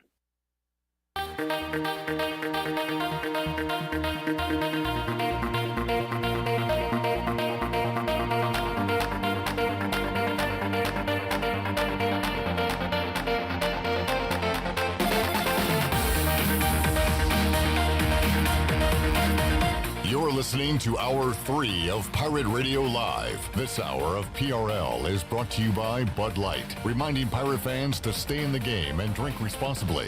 Bud Light, the official beer of the ECU Pirates, and proudly distributed by Carolina Eagle Distributing since 1989. Now, back to the show. Welcome back. Let's take a look at your stock market report for today. It was a rough day. The Dow dropped 173 points, closed at 31,145. NASDAQ was down 85 at 11,544. And the S&P was also down 16 points at 3,908. That's your Wells Fargo Advisors financial report. For a personal look into investing, call Wells Fargo Advisors today at 756-6900 in Greenville. Wells Fargo Advisors, LLC, member SIPC. Now let's head back into PRL. Here's Cliff. All right, question for you, and let's welcome into the show Ryan Malley, owner Wings Over Greenville here. Hello, Ron. What's up, Clip? Long time no chat, man. Long time. You used to do fantasy drafts here. Fantasy football Wednesdays. Talk about the Patriots and all kinds of stuff. And now what do you do? You're like a grown man with kids. Got 3 stores now. So Chapel Hill, Raleigh, and a child. And I got 3 stores. Let me check with my wife and see if she's still I thought he was about to say 3 kids. I was like, holy cow, that was a big turnaround. She was alive when I left the house this afternoon. So, Chandler, I'll ask you first. Would you own a framed panoramic of your favorite team in a game that they lost? Oh, I saw that today. No. It's tough, right? Yeah. I couldn't look at that and then think it is available, the panoramic picture of ECU NC State. Beautiful picture. It's a beautiful picture. Stripe out. But when you look at it, you're going to be thinking about... It's from the top of the upper deck, too. I don't know. I like it, but I don't... I mean, I own 2 Washington ones. Their first touchdown in that beautiful stadium they play in, FedEx Field, and also a Monday night game against the Cowboys, which I was at. And I can barely look at those things. And they won those games. But this, I don't know, man. It's tough. What do you think, Bryce? No. Can't do it. I hope they don't print too many copies of that. there's got to be plenty of pretty pictures from Dowdy Ficklin. Like, you can find a game they won. Yeah. Most recently, I mean, the 2016 ECU versus NC State. I know a lot of people still are buying that. But this one's just also, tough to swallow. If the picture isn't that great, put a filter on it. You know, you can do anything with printing now. Oh, you're just saying, take your own. You want a sunset in it? It was a noon game. Throw it on there. Y'all see this hot girl I took to the game? Photoshop her in there. You're good to go. All right, Ryan. Cool deal you're doing. Can we talk about it? Yeah, actually, it's official now. All the guys have signed for it. You got some offensive linemen hooked up with a Wings Over Greenville NIL deal. Yeah. We grabbed 11 of them. I took the depth chart that IGO released on Hoist the Colors and contacted all those guys. So we got 11 guys we're feeding this year. And I love how you came in here reeling off stats about 2 penalties, no sacks. Like your boys made you proud. Those are my guys. Your guys. Hey, we listened to I listened to the 5th quarter on the way home on Saturday and didn't hear a word about the offensive line, which is what crazy. You want to hear. I mean, if Holden stays clean, they got a good chance of winning. Hey, guess what? If he did, he was about to call and defend his guys. Hey, lay off my guys. Yeah. My guys. You'll buy Wings Over. What do you think, my guy? What do you think about Mac Jones and the Pats this year? Playoffs? If they get lucky. I mean, they'll be all right. The Bills are tough. You tired of Belichick yet? He's got this weird offensive coordinator thing going. He's always doing something goofy. Yeah. You know? Who's playing? Who's calling the plays? Who's coaching? He's got some defensive guy running the offense, and his son over there. And there's like 6 guys on the staff who used to be there, and then were not good head coaches, and now they're hey, be the assistant to the backup safeties. You heard it here first. Belichick overrated. Nah, I don't want to say that. No, I don't want to say that either. You were up there. Anything wacky while you were there in New England? No, not too much. I mean, it was just ran like the Patriots. You know, not too much. To a T. Not too much goofing off. Yeah, pretty serious. Yeah. Well, no time to goof off here, Bryce, because it's time for you to make your prediction for East Carolina Old Dominion. Yeah. What do you got for Saturday? Well, of course, the Pirate win. No brainer there. You know, you filled me in on what the spread was. 12.5 at this moment. So that helped me out with my prediction. No, Pip's always got to give me that. So I'm at Pirates 33 and ODU 17. Defense is pretty, playing stout. Gives a little bit of credit to ODU's. 2 touchdowns and a field goal. And then us were. You can do the math. How's the O-line going to play? Hey, they're getting fed good now. Nutritiously. Good, clean protein. Or lean protein. Hey, you ate wings over Greenville when you played here, right? Look how good you turned out. So there you go. Ryan, good to see you, buddy. Thanks, Clip. All right. Check out the garlic parm tater tots. Please do. Do yourself a favor. Yep. Bryce, thanks for hanging out, buddy. Thank you for having me. See you next week. Alrighty. For Shirley Rhodes, Chan Man, the crew here, we'll be back with you Wednesday, 3 o'clock, all new edition of Pirate Radio Live. So long, everybody. Thanks for listening to Pirate Radio Live, an exclusive presentation of the voice